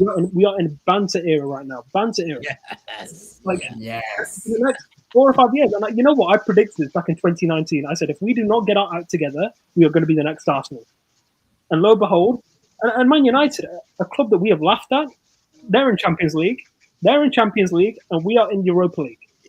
Mm-hmm. And I've got to deal with a whole summer of Inter fans, Napoli fans, Milan fans laughing at it. I've got to deal with a whole summer of that crap. Unexcusable. And I don't know how we're going to get top players like Alisson. Listen, forget about that. Bernardo Silva, forget about that. He is not going to come to Juventus. You know, it's not going to happen. Not going to happen. So, I mean, the rumor is Hey, he doesn't care about the European competition. it's game over. That's the hey, rumor. bro, I have a scary, Yeah. I have a scary stat about Yildiz. Yeah. I agree with you that Yield. I won't say Yield is overrated, but No, he's overrated. He I is. think He's overrated. By he started Juventus the fans, season. yes. Yes. I feel like he started off the season very hot. He very much did. Yeah. But as it slowly got on, you can tell that fatigue. Since the contract. The fact that contract as well, and the fact that Juventus don't have a striker. This guy creates a lot of chances for number 9s, and he has Openda. He's working with Openda and Jonathan David, who, let's be real, they're horrible. They're Evan Ferguson level bad. Let me look at this camera set, but I agree with you that Yildiz, he slowed down, and if you guys know JFTV, that guy did so much prop for him and put him in conversations that he realistically had no business being in. And I feel like he was saying he's better. He's a Due level, and I'm like, Kenan Yildiz has done nothing in his career to be put in a Due level. Exactly. Nope. You gave us so quickly to anoint him the next Del Piero, the savior. Nowhere near. And the thing is, with the Yildiz, like the way people talk about him, you'd think he's worth like 150 million. Because, the last 7 or 8 games, what has he done? He's not done anything. And people are giving him these silly excuses. And this is another thing that annoys me. These stupid excuses that, he's hurt, he's injured. If he's starting, he's fit to play. I don't care. That's nonsense. I agree with that. Nonsense. I agree with that mantra. Yeah. He has like 2 goals in the last 18 games, I think. Hey, listen, I have a scary stat. Fucking Zappa Costa has as many goals as him in 2026. See what, All right. Okay, listen. I like. I'm gonna jump in here, right? And this is I'm a Napoli fan, so this is gonna be surprising for you guys to hear. Yildiz, I see the potential of him being world class there. He's surrounded by bums. He's surrounded by Jonathan David. He's surrounded by Conceição. He's surrounded by Vlahovic.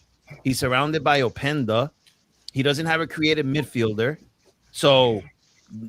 You cannot expect this kid at such a young age to be moving out there like Maradona.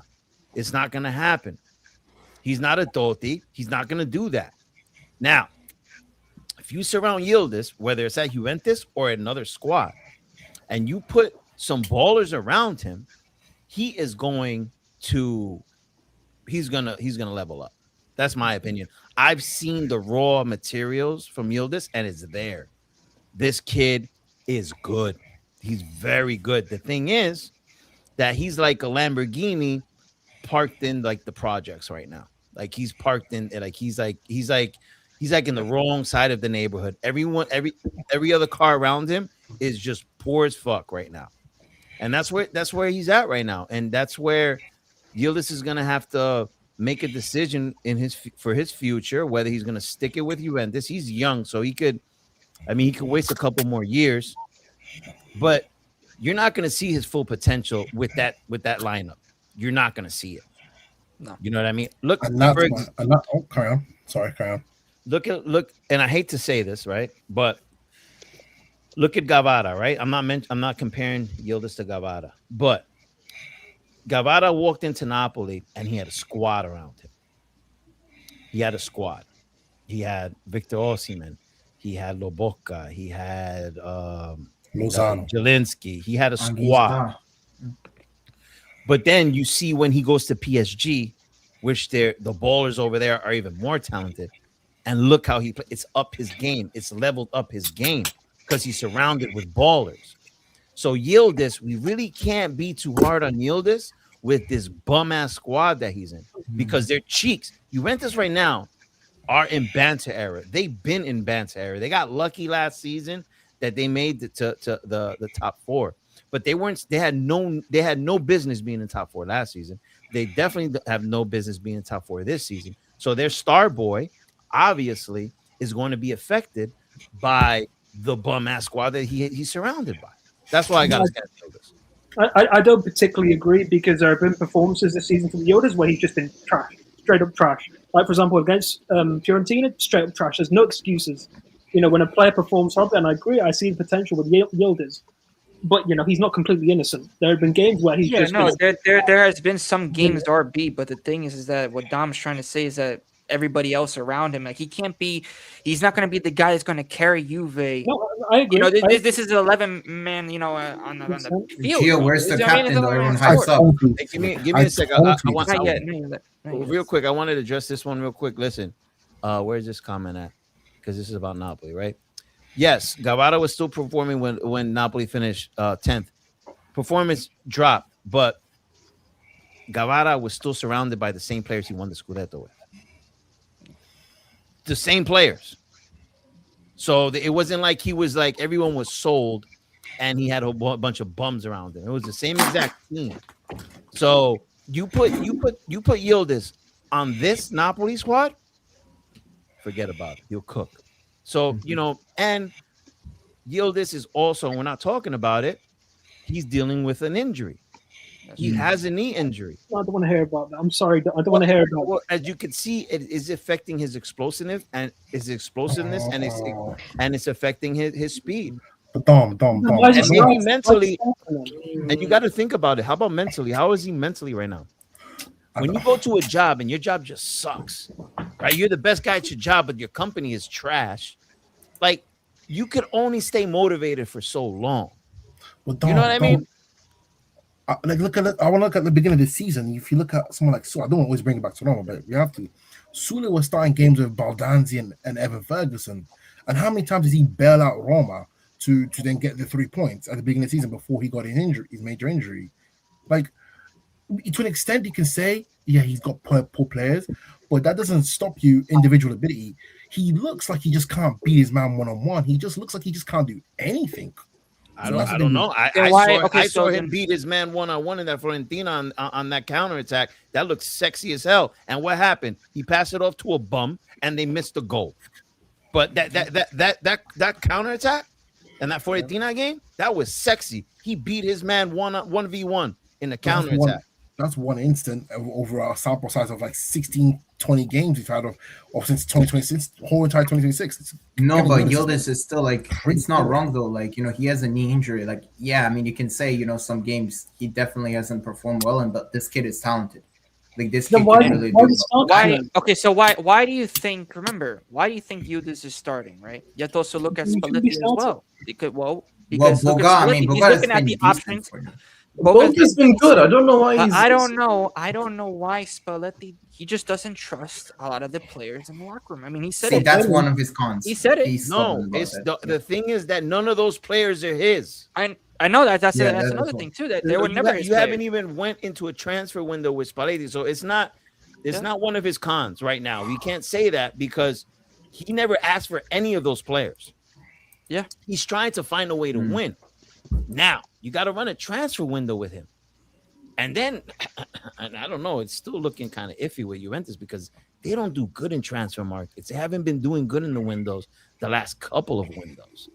So we'll see what happens. But I love to slander me some Juventini, bro. I love slandering that club, but I stop when it comes to slandering Yildiz at this moment.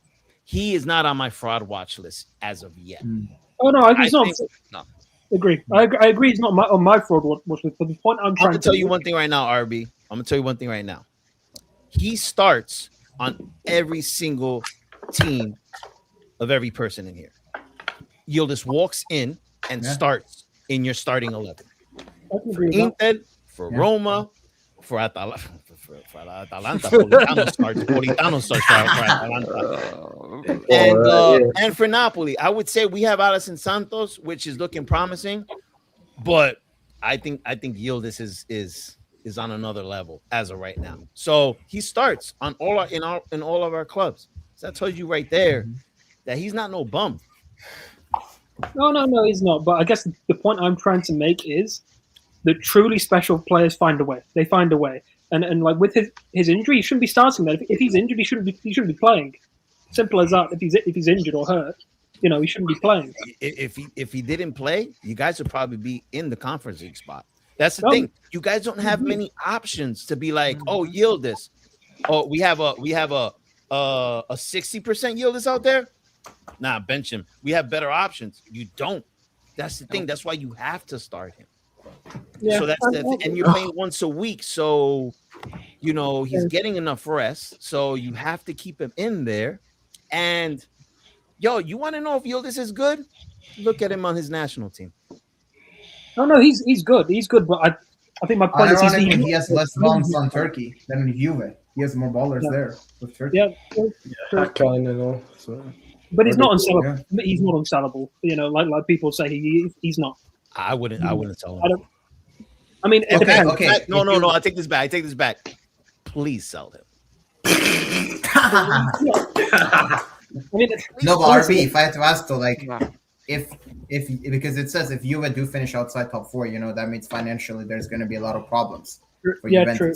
So if you had to like sell, let's say someone came in, someone said, "Yo, let's take Yildiz." How much would you demand minimum? Like if you were Juventus, how much minimum? Would you demand for him? 100 million, not 100, 150 like the same, but 100 million, 100. Oh, minimum. 10. He said minimum. I don't think anyone pays 100 million right now. I don't know if anyone's gonna spend 100, but like no, not a chance. I mean, listen, he loves it. It seems like he loves it as well. So there's that as well. So I think he will stay. 100. The contract is probably like a key part in that. To be fair. Yeah. So. Yeah. This is also a fan base. This is also a fan base that thinks like Cambiaso is worth 70. So. Oh no, exactly. Yeah. But I'm not on the Cambiaso boat personally. That's the player you need to sell. Yeah. No. There are thousands of players we need to sell. Yildiz is like the last. But what I'm saying is he's not unsellable. Like there's a price. But like some fans saying he's unsellable. Don't sell him for 100, 110. I'd sell him for 100 or 110 million. I would. Bless me personally. All right. So, anybody else got anything for RB before we dig a little deeper into this Juventus topic? I have a little question. What players would you like? What are the players you'd keep to continue with the next season and hopefully soon was and afterwards? Which players would I like to keep? Yeah, honestly, I don't trust any of these players. I don't trust any of these players. Like even Bremer, like I don't trust him with his injury, his injuries in the past like couple of years. Don't trust Bremer. The only one I can say with confidence is probably Yildiz, even though I've like said he's a bit overrated for me. But Yildiz is probably the only player. The only guy you'd want to keep. Fair enough. Because they're all trash. What do you think about the captain that everyone glazes because he has great passing stats? He's Italian. Who I'm talking about? Luca Snelli. What do you think about him? Incredibly overrated player. I'm sorry, people say he's not even top. All the little Locatelli, the little Locatelli cult. They're so quiet. They've been so quiet all week, bro. That's the thing. The Locatelli girlies. Don't see them that much anymore. The Locatelli PFPs and all. Hey, listen, I got. That's the thing about him. That's the thing. I got something for Locatelli, and RB. Yeah. Thank you for giving me the image and stuff. All right, I'll show it in a bit. Yeah, I said it about him when I first got on the pod. When he's good, he gets hella glazed on the timeline, like he's the next Peterlo and stuff like that. Yeah. But when he has the stinker, all right, or an average game. No one talks about it. No one talks about it. It's just excuses. It's like we're voided to. Well, the thing is that the idea of Locatelli. They try to protect him. They try to protect him. Yes, exactly. The idea of Locatelli on Twitter and by most Juventus fans is better than what we actually see on the pitch because it's better than the reality. Yes, it's like illusion. It's an illusion. At best, he's a decent midfielder. Whatever. I mean, he's mostly average. Especially towards this end of the season, all right. I don't see world class, of course not. Yeah, and nowhere near to what I've seen on Twitter and whatever. I'm sorry. Yeah, that's way too much. And every time you perform, it's just excuses. Oh yeah, and the fact he said that you're feeling the pressure or something like that. Captain, by the way, as the captain of Juventus, and he's saying that. That should open. You have one game left. What did he say? That the players couldn't take the pressure. Yeah, yes. They couldn't Isn't take he the one of pressure, them and though? Isn't he one of he's them? definitely included. I mean, he's the one He's that's in saying there. it, right? I So mean, check he's this out. the captain. So check this out. I'm more concerned about what Spalletti said. What did he say? Basically, he said that this wasn't a failure of a season. You guys in the Europa. That the that's Champions something. League, the Champions League should still be that the Champions League should still be the aim, but it's not an unsuccessful season because you guys are in the Europa. And he also said that he's going to go straight up and talk to your owner. Yep. Not Kamoli. Nope.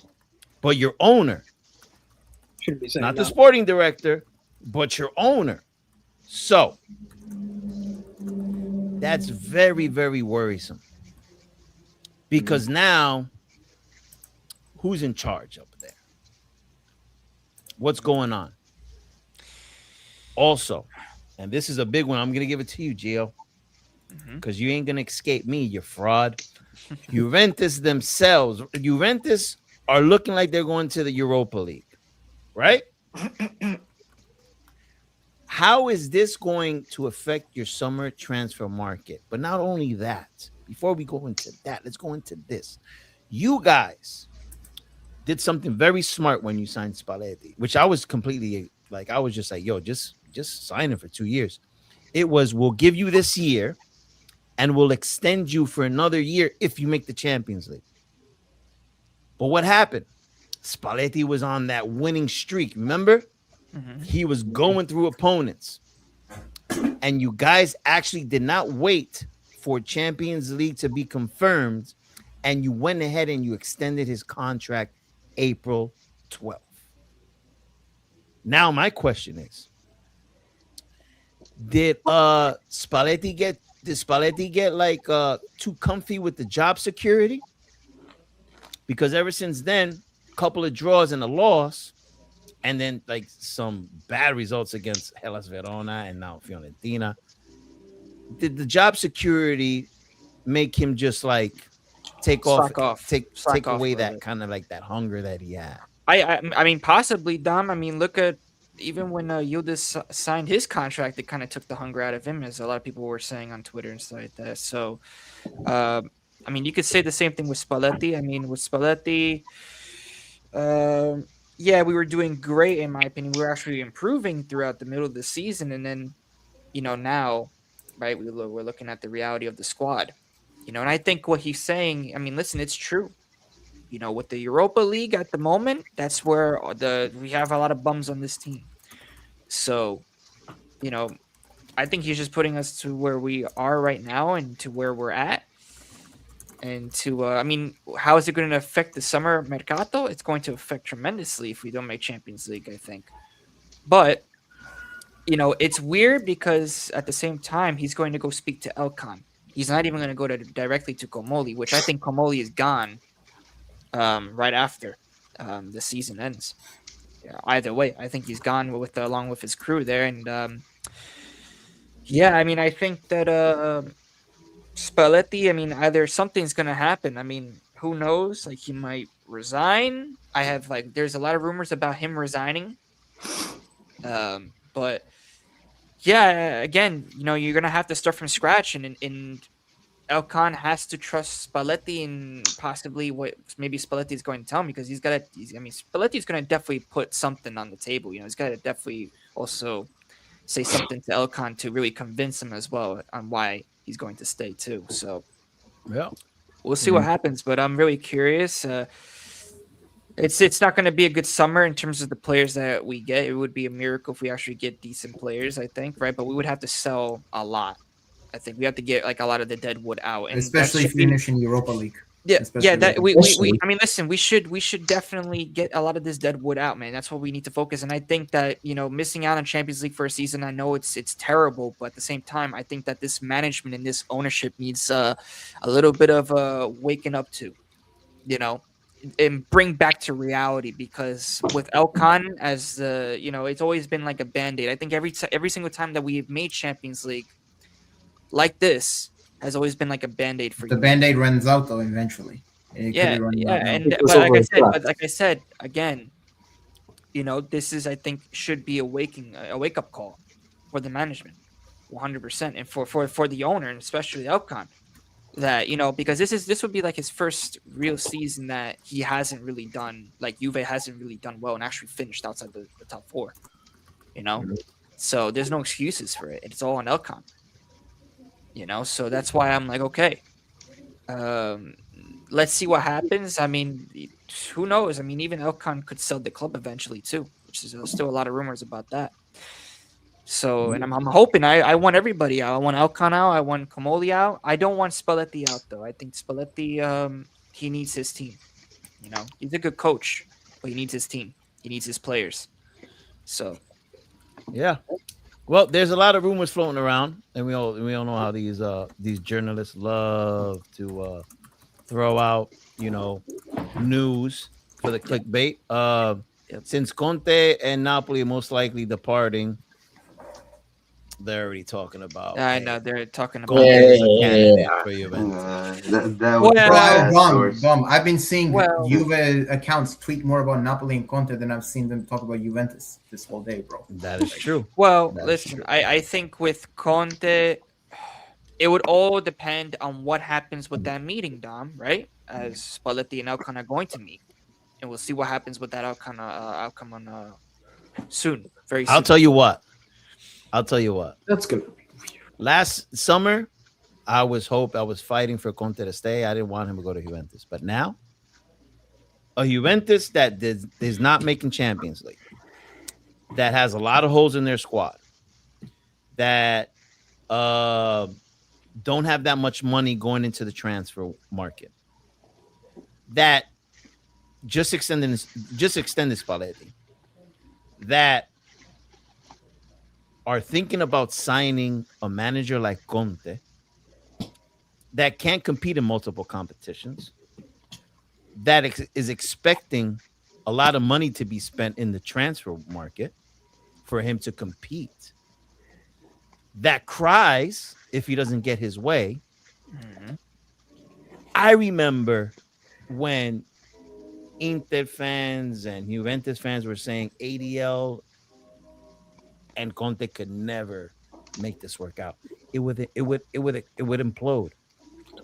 If you guys sign Conte, I think that's exactly what would happen at Juventus if you sign him in the. So it's not going to be like how ADL, did all those promises and fulfilled his requirements. Juventus would not be able to do that. I don't even think it would work, because there's everything that Juventus is lacking is what Conte needs to succeed. You're gonna sign a Conte to take you into the Europa League and compete in the league with minimum to spend in the transfer market and holes in that squad. Yeah, he'll bring your winning mentality to the squad, but you guys are gonna be crashing out early from the Europa, and I don't know if he's not gonna win you the Scudetto. I don't think he'll win you the Scudetto with that squad going up against Inter. I really don't think he has even Napoli a shot. could also maybe be better next season as well. You never know. That's Roma. What I mean. And then you got to pay his wages. So what are you going to do with Spalletti? You have to get him off the books. How are you going to get him off the books when you just extended his contract? That the only way is if he resigns, though. Yeah, he would have to willingly resign. Resign. That's what I'm saying. Yeah, why would he even the only do way? You guys that favor? And I don't think that, like I said, and I think that Spalletti's staying. I don't think that he's going anywhere. But I just think that if you're gonna sack him, I even tweeted today, like I don't. After you just I think I think it would be it would be very stupid and atrocious from Elkan. Yeah, that would and I think it would set you guys back. It will set you guys back. Yeah, you guys need to stick with him. Go through a transfer with him. Go through 2 seasons with him. You got to go through the rough times. We went into the Europa League with Spalletti. Because Gattuso couldn't get us into the Champions League, so we went into the Europa League with Spalletti, and guess what? He won us a Scudetto in 2 transfer windows. But that's what I'm saying. I feel like that it's always been with the Juve for the past couple of seasons. Always been like you hire a manager, sack. You never stick with a manager, and it's always been the case since Conte and Allegri as well. I mean, it's always been like that type of merry-go-round with Juve with managers. But I think if I mean, I really don't see Spalletti leaving unless like he really resigns.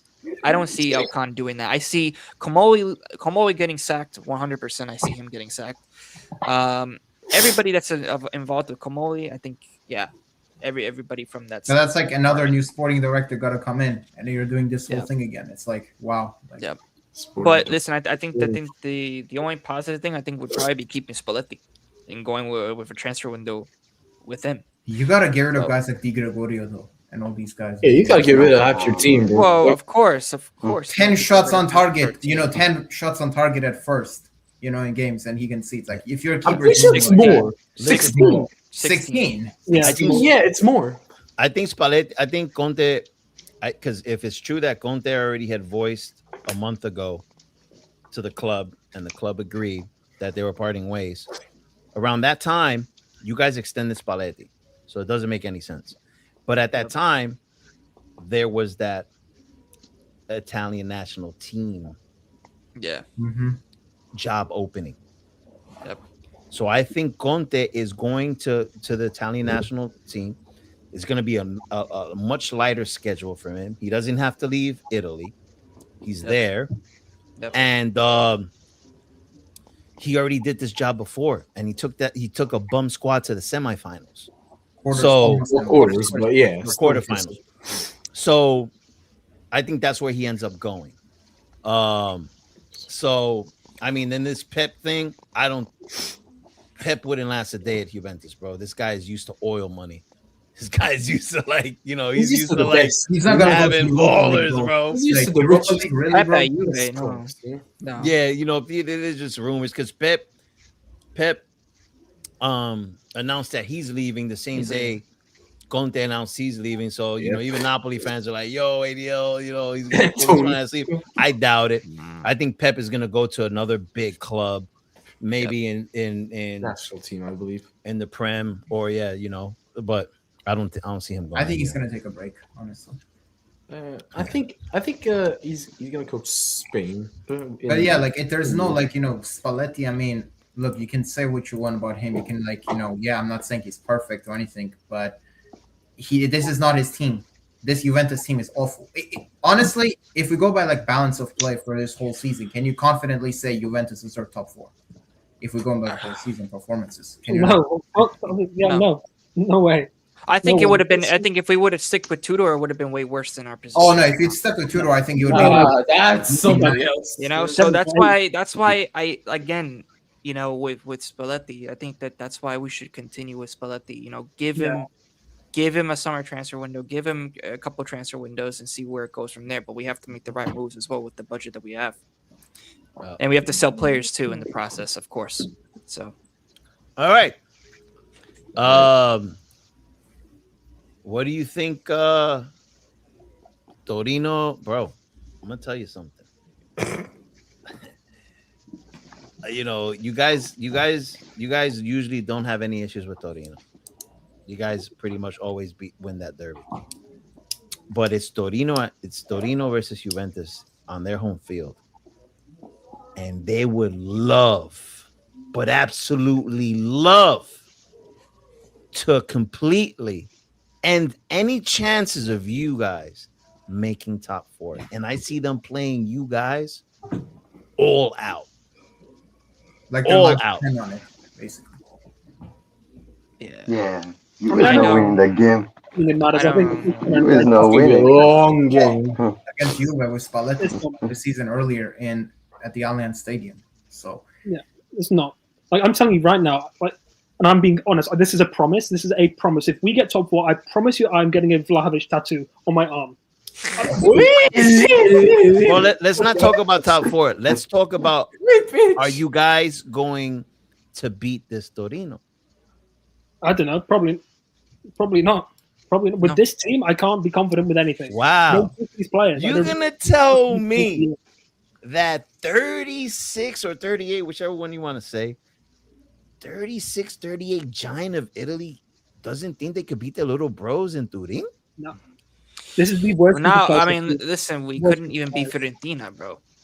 Exactly. This is a Fiorentina team that had nothing to play for, zero to play for, and they had like who do they have up Look front? at Verona. Look at Verona, bro. Whatever his name was. Bro, that Mandragora. By the way, Nick called it. He said Mandragora would score. Mandragora dagger. No, Yeah. what that, bro. Everybody knew that Mandragora was going What to a goal that was. Yeah, Crazy. that was a Insane. ridiculous goal. Yeah, ridiculous, bro. And you know who was sliding over there? Mr. Look how smelly was, bro. Oh, just saying. You know, That's about the first goal though. Yeah, this fraud. RB, you see this guy, bro? This bum, I'm bro. sorry. I'm done with it. And the thing is, you see that captain's armband over there, bro? We should rip it off, bro. yeah, he's not captain. I'm sorry, just because he shows like passion and grinta, like. Bro, I hate those kind of players, man. Passion merchants. Like, That's all you have. Stat merchants. All green got no talent. All right. Exactly. It's them Torino though, like that's a dangerous bro. team. You can't defend Locatelli. Them kind of bro. I don't know players, how. Could you imagine Juventus end their season, their last game, with an L to Torino? Dom, they have to win, and they need all the results to go in their way. They don't control their destiny. I'm not even talking like bare minimum. They need to just handle Torino, right? To at least walk away with some That's type gonna of be dignity. hard though. They're gonna play with everything they're. Yeah, but check this out. So to at least walk away with some type of dignity, saying, "Well, at least we did our part to see if they would slip."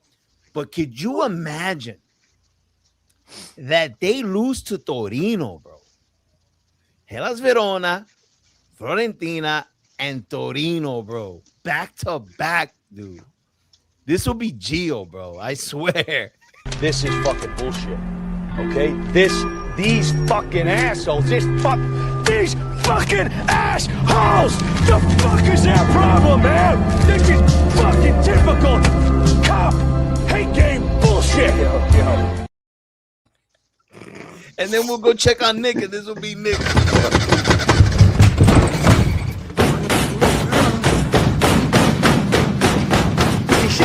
Easy.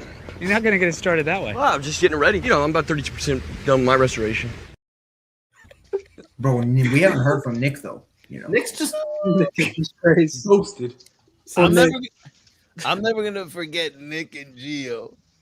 Nick and Gio actually had Juventus easily finishing top four.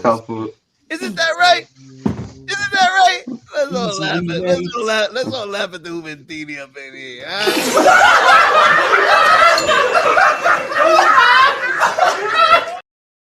Whoa, when that Europa League anthem hits. And you're playing some Polish team you never heard of. You're playing some Polish team you never heard of. Well, I'm gonna have to find clips of Gio and Nick saying, you know, Juventus easy top four, man. Like, you know, they're so confident. But to be fair, I did say it's not over. I was saying that. I don't know if you guys saw in like the comments. Listen. At least we were confident, bro. We took a risk, bro. Unlike Doodle over here that has. Yeah, but your risk is not really paying off, you know. Torino. Hey, listen, it's Torino okay, bro. away, But listen, man.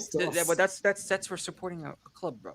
You know, you don't support your club the right way, bro. I'm not gonna. Yeah, I mean, you're from the right way. Sicily. Hey, listen, bro. Hey, listen. Okay. So if you want to do that, where are you from then, bro? Bro, don't worry, bro. Palermo's coming up. Don't worry, bro. They got you. Yeah. They got slapped by Catanzaro. Okay.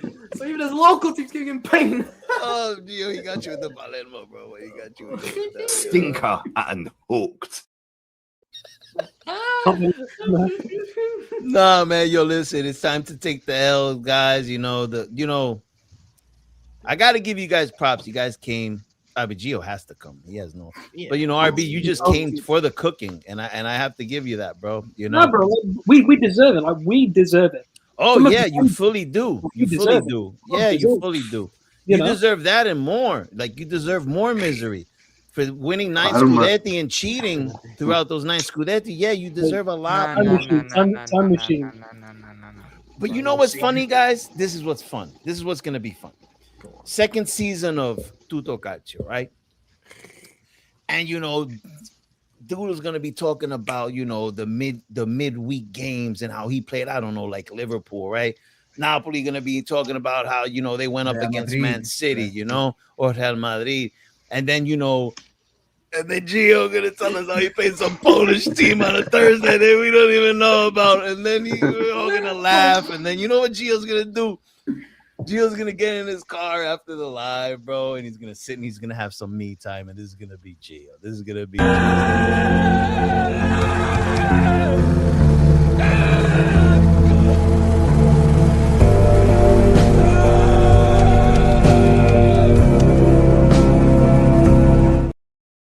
Bro, we're gonna actually have to focus on Europa League next season. Gio's not laughing. Gio's not laughing. He doesn't find nothing funny. Oh man. Gio, we had to do his Gio. The Juventini cookout. It went a lot lighter than we thought it would. I thought you guys were gonna get cooked a lot more. But George left, so George had something for you. You had something for George. We'll show it on Monday. Really, bro. Yeah, him and Gio are gonna have a good back and forth, but George had to leave. But that will be happening next Monday for sure. Yep. When it's sealed up and written. Yeah, man. Yo, but talk to me, Gio. You kind of quiet up there, bro. You grumpy. What's going on, bro? You good? I'm good, bro. I'm not grumpy. The heck? I'm not grumpy, so bro. mad. I'm just listen. We deserve to get cooked. I showed up for a cooking. I mean, I show up every. Well, you have to show up anyway. So yeah, because without it is what it is. But yeah, I mean, it is what it is. That's the love for the show too. Yeah. Hey, man. That's what it is, bro. If you're willing to, Gio, we appreciate you, bro. You're gonna teach us about some teams that we've never heard. I mean, of. listen, Doodle. Listen, hey, Doodle. It's okay, bro. I mean, I get bantered on once in a while, bro. It's good for the knowledge, all right, bro. Yeah, it's a good geography exam. Good geography lesson for people watching. I'm sure everyone's doing their homework. The only positive of being in the Europa League is if we win. That's the only positive. Is if we win it. That's the only positive. I don't think you guys can even win. No, I don't think so either. Just saying that is the only positive. Is if we win the competition, but it's down. Yo, but Doodle does bring up a good point, because check it out. You guys would be playing these clubs, and you guys would be like scouting like new talent. You'd be like, yo, this player over here. Atalanta should sign him. Oh man. Oh, I gotta love it, bro. Hey, Gio, I love you, bro. Gio, you're my boy, bro. I love you, dog. This is just club stuff, bro. This is club stuff, bro. I mean, listen, man, I don't really care, bro. To be fair, bro, I got pina coladas, you know what I'm saying, bro? Yeah, bro. I mean, I go driving and stuff. I'm all good. Bro. Yeah, Gio goes driving, bro. Yep. He was chilling, Gio go driving until driving no more work for him, and then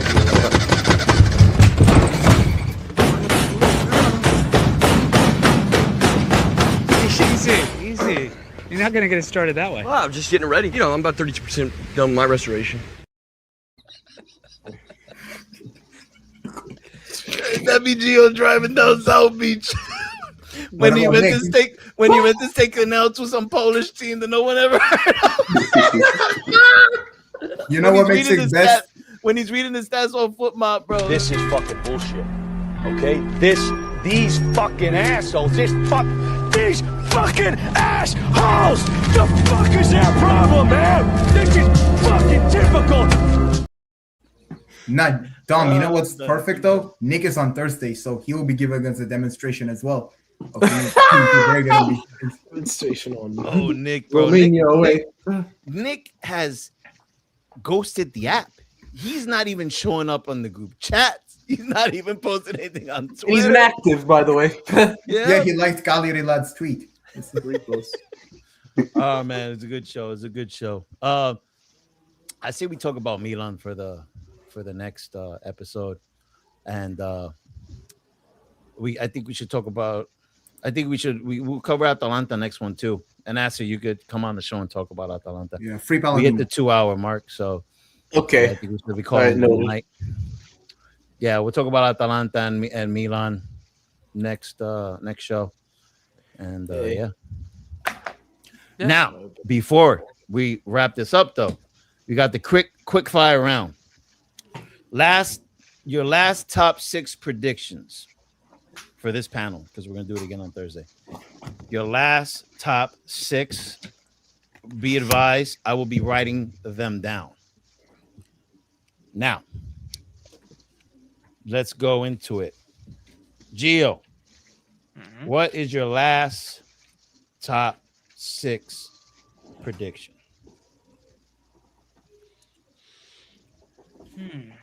So obviously you have Inter up there. They're not going anywhere. They're in first place. So Inter, who you have in second? No, Napoli is not. They can't go anywhere, I think. No, we don't have it locked. We have to. No, because Milan could get it from us, and we have to win. We have to win this game. Let me see. So we're at 73. So if we draw, a draw is enough. Yeah. But if we lose, Roma or Milan could take it. I don't know. Milan, I think they have the head-to-head. Milan have equal head-to-head because it was it comes down to goal Milan difference. and 1-0 to Juve, better, right? I think it was 2-1 Napoli Milan got and that. 1-0 Napoli. Sorry. And Napoli got the head against us as well. So yeah. So we have the head-to-head on both of you guys. I mean, no, against Milan it's equal, but you got more goal difference. Milan is equal. But what's the goal differential with Milan then? If it's equal? that's the next part. Like there's a two goal difference. I think. Yeah, Napoli difference is 21. Milan's is 19. So. Yeah, it's true. Oh, it's tight. Oh, so if we lose, that don't make sense. So even if we lose, we still got second place locked. If you lose like 1-0. No, if you lose, then Milan win. Depends on how much you Okay. It depends on a few things. Like if you lose like 2-0. If we tie, if we tie or win, we get the second. Yeah, you just draw game second. Yeah. So what do you got, Gio? Inter, Napoli, Milan, Como, Roma, Juve. All right, we have some people. We have some people throwing out there too. Gio, bring those up if you can. So you have Inter, Napoli. What else is that? Milan. Yep. Como. Roma, and then Juve. Damn. So you have Roma slipping to Europa. Yep. That would be funny. Oh, that would be funny. Just like you said, you would make top 4. Yeah. Hey, well, guess what, bro? Hey. Cool. It's about time you qualify, bro. You in Europa, I think you would enjoy that. Hey. Yo, I cracked up reading this one, bro.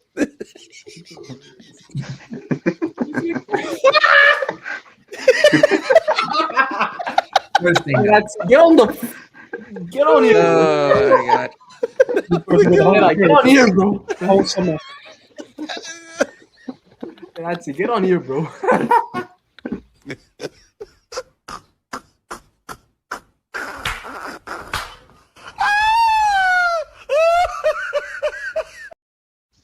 That was a good one, bro. All right, so Kekula, what you got, bro? I mean, first place, that's Inter, obviously. Second place, I don't think Napoli is gonna lose, so it's them. Honestly, yeah, for me, it's gonna stay as it is. I feel like from the 4 Champions League team, it's only Juve that's gonna drop points next week. So, yeah, it's gonna stay as it is. So you have. So it's. So you have everything staying the same. You have everything staying the same. Yep. Okay, and Juventus is the only team that's gonna drop. They're not beating Torino next week. They're not beating Torino. Yo, fino alla fine, bro. Yeah, the true team of Torino, bro. They're gonna get a point. All right, RB, what you got, bro? You're also the same guy that said that Juventus was going to reach the quarterfinal of the Champions League this year. Now you're not going to be in the Champions League, bro. Yeah, I was hacked. I was hacked. Not me. That wasn't me.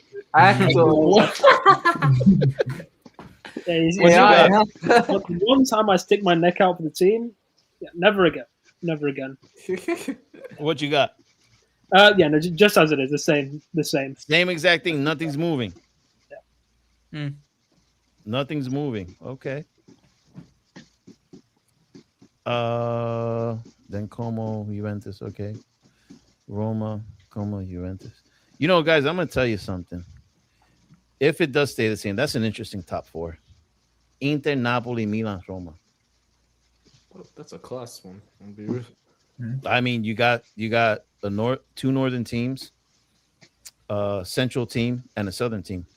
And they're all rivals of each other, you know, like Roma, Napoli, Inter, Milan. Yeah. Inter. Gio hating from the corner. Gio hating from the corner, bro. Gio, don't be hating from the outside, bro. Don't be hating from the outside, bro. All right, Doodle, what you got? I got it staying the same, really. Like same as well. Yeah. All right, I'm just gonna put same then, so I don't have to freaking. All right, Asir. Okay. Inter, do you even Napoli. do you even deserve a vote? You're like in 10th place. I'm messaging you, man. I'll message you, bro. Don't chill. Don't get on mad on me. Paladin, free Paladino, you bum. That's all you got to do. All right. Hey. Go ahead. What you got? Hey, you might get your wish, but I hope he stays. Anyways, Inter, Napoli, Milan, Roma. I think Juve get 5th because I think Como will lose to Cremonese, so they'll get 6th. So you're swapping Como and Inter. I mean Como and Juve, yeah. I wish we could swap. I wish we could swap Como and Inter. I think Juve will draw. That's the thing. So you have So then you have Juventus and Como, which doesn't really make a difference. To the Europa. Just swapping position on the table in the same positions. So, yeah. All right. Well, we'll see how this works out. We have the Monday panel predictions, and we're gonna hit up the Thursday panel predictions, and we'll see who gets these right. And it was a great show, guys. I really enjoyed it. Enjoyed the chat for being here. Gio, don't end our friendship. I don't want you to be mad at me. Don't end our friendship. It's all just I'm not banter. mad, bro. Listen, bro, it's banter, bro. It's banter. That's all it is, bro. I'm not mad. I'm not mad, bro. All right, I'm not mad. Fuck, you are mad. Of course you are. If I was you, I'd be pissed. I'd be mad as well. Of course, I'm pissed. I'm pissed. Listen, I'm pissed about. Of course, I'm pissed about. Listen, of course, I'm pissed about my club. Have some pina colada. How they've been running, you know. Pina colada. Have some pina colada. Calm me down. Yeah. Oh, Yeah, you but get it's some alright, sympathy, Gio. You getting some sympathy from the chat, bro. It's Don't worry, Palermo are gonna come up. He's gonna be cheered up. Wait, no, they got smoked yesterday. Nah. Wait, they did? I didn't Yeah, know. Catanzaro beat 3-0. Oh, never mind. My bad, Gio. I guess it's over 3. They got smoked. Oh, my word.